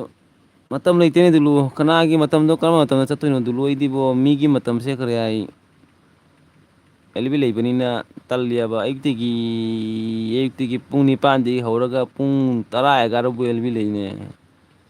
ꯑꯗꯨꯗꯨꯅ ꯃꯤꯒꯤ ꯃꯇꯝꯗꯨꯒ ꯊꯥꯅꯤꯡꯗꯕ ꯑꯗꯨꯒꯤꯗꯃꯛꯇ ꯑꯩꯅ ꯁꯨꯝ ꯕꯥꯔꯣꯗꯣ ꯊꯥꯔꯒ ꯉꯥꯛꯇꯪ ꯊꯥꯔꯒꯦ ꯑꯩꯅ ꯑꯗꯨꯝ ꯊꯥꯕꯅꯤꯗ ꯚꯤꯗꯤꯑꯣꯁꯨ ꯊꯥꯡꯒꯠꯇꯕ ꯚꯤꯗꯤꯑꯣꯁꯨ ꯈꯔꯦ ꯆꯥꯕꯒꯤ ꯚꯤꯗꯤꯑꯣꯅꯤꯅ ꯃꯤꯅ ꯌꯦꯡꯉꯒ ꯁꯥꯎꯔꯛꯀꯗ꯭ꯔꯥ ꯍꯥꯏꯅ ꯇꯜꯂꯕ ꯊꯥꯔꯛꯎ ꯅꯍꯣꯏꯁꯨ ꯊꯥꯔꯤꯗꯨꯗꯤ ꯑꯗꯨꯅꯦ ꯑꯗꯨ ꯂꯣꯏ ꯇꯜꯂꯦꯕ ꯃꯤꯒꯤ ꯀꯔꯤ ꯇꯥꯏꯃꯤꯡꯗ ꯑꯩꯅ ꯚꯤꯗꯤꯑꯣ ꯑꯦꯂꯤꯚꯦꯠ ꯇꯧꯕꯗ ꯇꯜꯂꯤꯕ ꯑꯗꯨꯂꯨ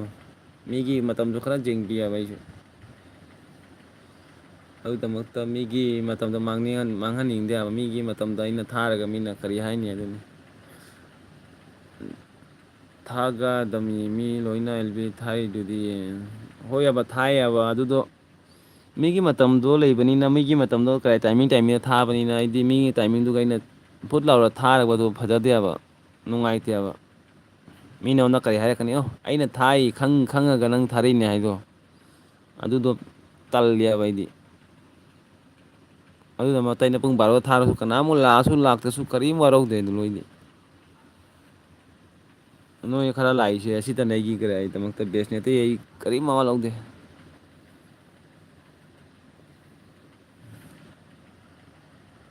ꯍꯥꯠꯇꯣꯛꯑꯣ ꯊꯥꯒꯗꯝꯃꯤ ꯃꯤ ꯂꯣꯏꯅ ꯊꯥꯏ ꯍꯥꯠꯇꯣꯛꯎꯔꯣ ꯗꯨꯂꯨ ꯑꯩ ꯚꯥꯏ ꯑꯣꯏꯔꯒꯦ ꯗꯨꯂꯨ ꯕꯥꯏ ꯑꯣꯏꯔꯒꯦ ꯇꯨꯝꯅꯤꯡꯉꯦ ꯕꯥꯏ ꯑꯣꯏꯔꯒꯦ ꯍꯌꯦꯡ ꯀꯣꯡ ꯐꯪꯅꯁꯤ ꯃꯌꯥꯝꯒꯤ ꯑꯦꯜꯕꯤꯗ ꯅꯪ ꯂꯥꯛꯇ꯭ꯔꯗꯤ ꯅꯨꯡꯉꯥꯏꯇꯦ ꯑꯦꯜꯕꯤꯗ ꯅꯪ ꯉꯁꯥꯏ ꯑꯌꯨꯛꯇꯒꯤ ꯅꯪ ꯂꯩꯔꯝꯗꯦ ꯑꯩ ꯅꯪ ꯊꯤꯔꯤꯅꯤ ꯑꯩ ꯅꯪꯒꯤ ꯑꯦꯜꯕꯤꯗ ꯀꯅꯥꯒꯤ ꯑꯦꯜꯕꯤꯗ ꯀꯅꯥꯃꯨꯛ ꯑꯦꯜꯕꯤꯗ ꯂꯥꯛꯇꯦ ꯀꯣꯟꯅ ꯗꯤꯄꯥꯒꯤ ꯑꯦꯜꯕꯤꯗ ꯅꯪ ꯎ ꯂꯩꯔꯦꯃꯤ ꯑꯩꯅ ꯗꯤꯄꯥꯒꯤ ꯑꯦꯜꯕꯤꯗ ꯅꯪ ꯂꯩꯔꯝꯃꯤ ꯑꯗꯨꯒ ꯏꯃꯥ ꯗꯨꯂꯨꯁꯦ ꯑꯁꯤꯗ ꯂꯩꯔꯝꯃꯤꯅꯦ ꯍꯥꯏꯅ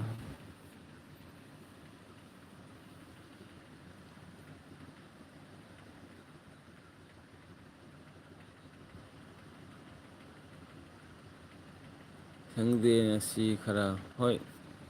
ꯍꯣꯏ ꯁꯪꯗꯗꯤ ꯎꯄꯥꯏ ꯂꯩꯇꯦ ꯗꯨꯂꯨ ꯑꯣꯀꯦ ꯐꯔꯦ ꯒꯨꯗ ꯅꯥꯏꯠ ꯗꯨꯂꯨ ꯒꯨꯗ ꯅꯥꯏꯠ ꯕꯥꯏ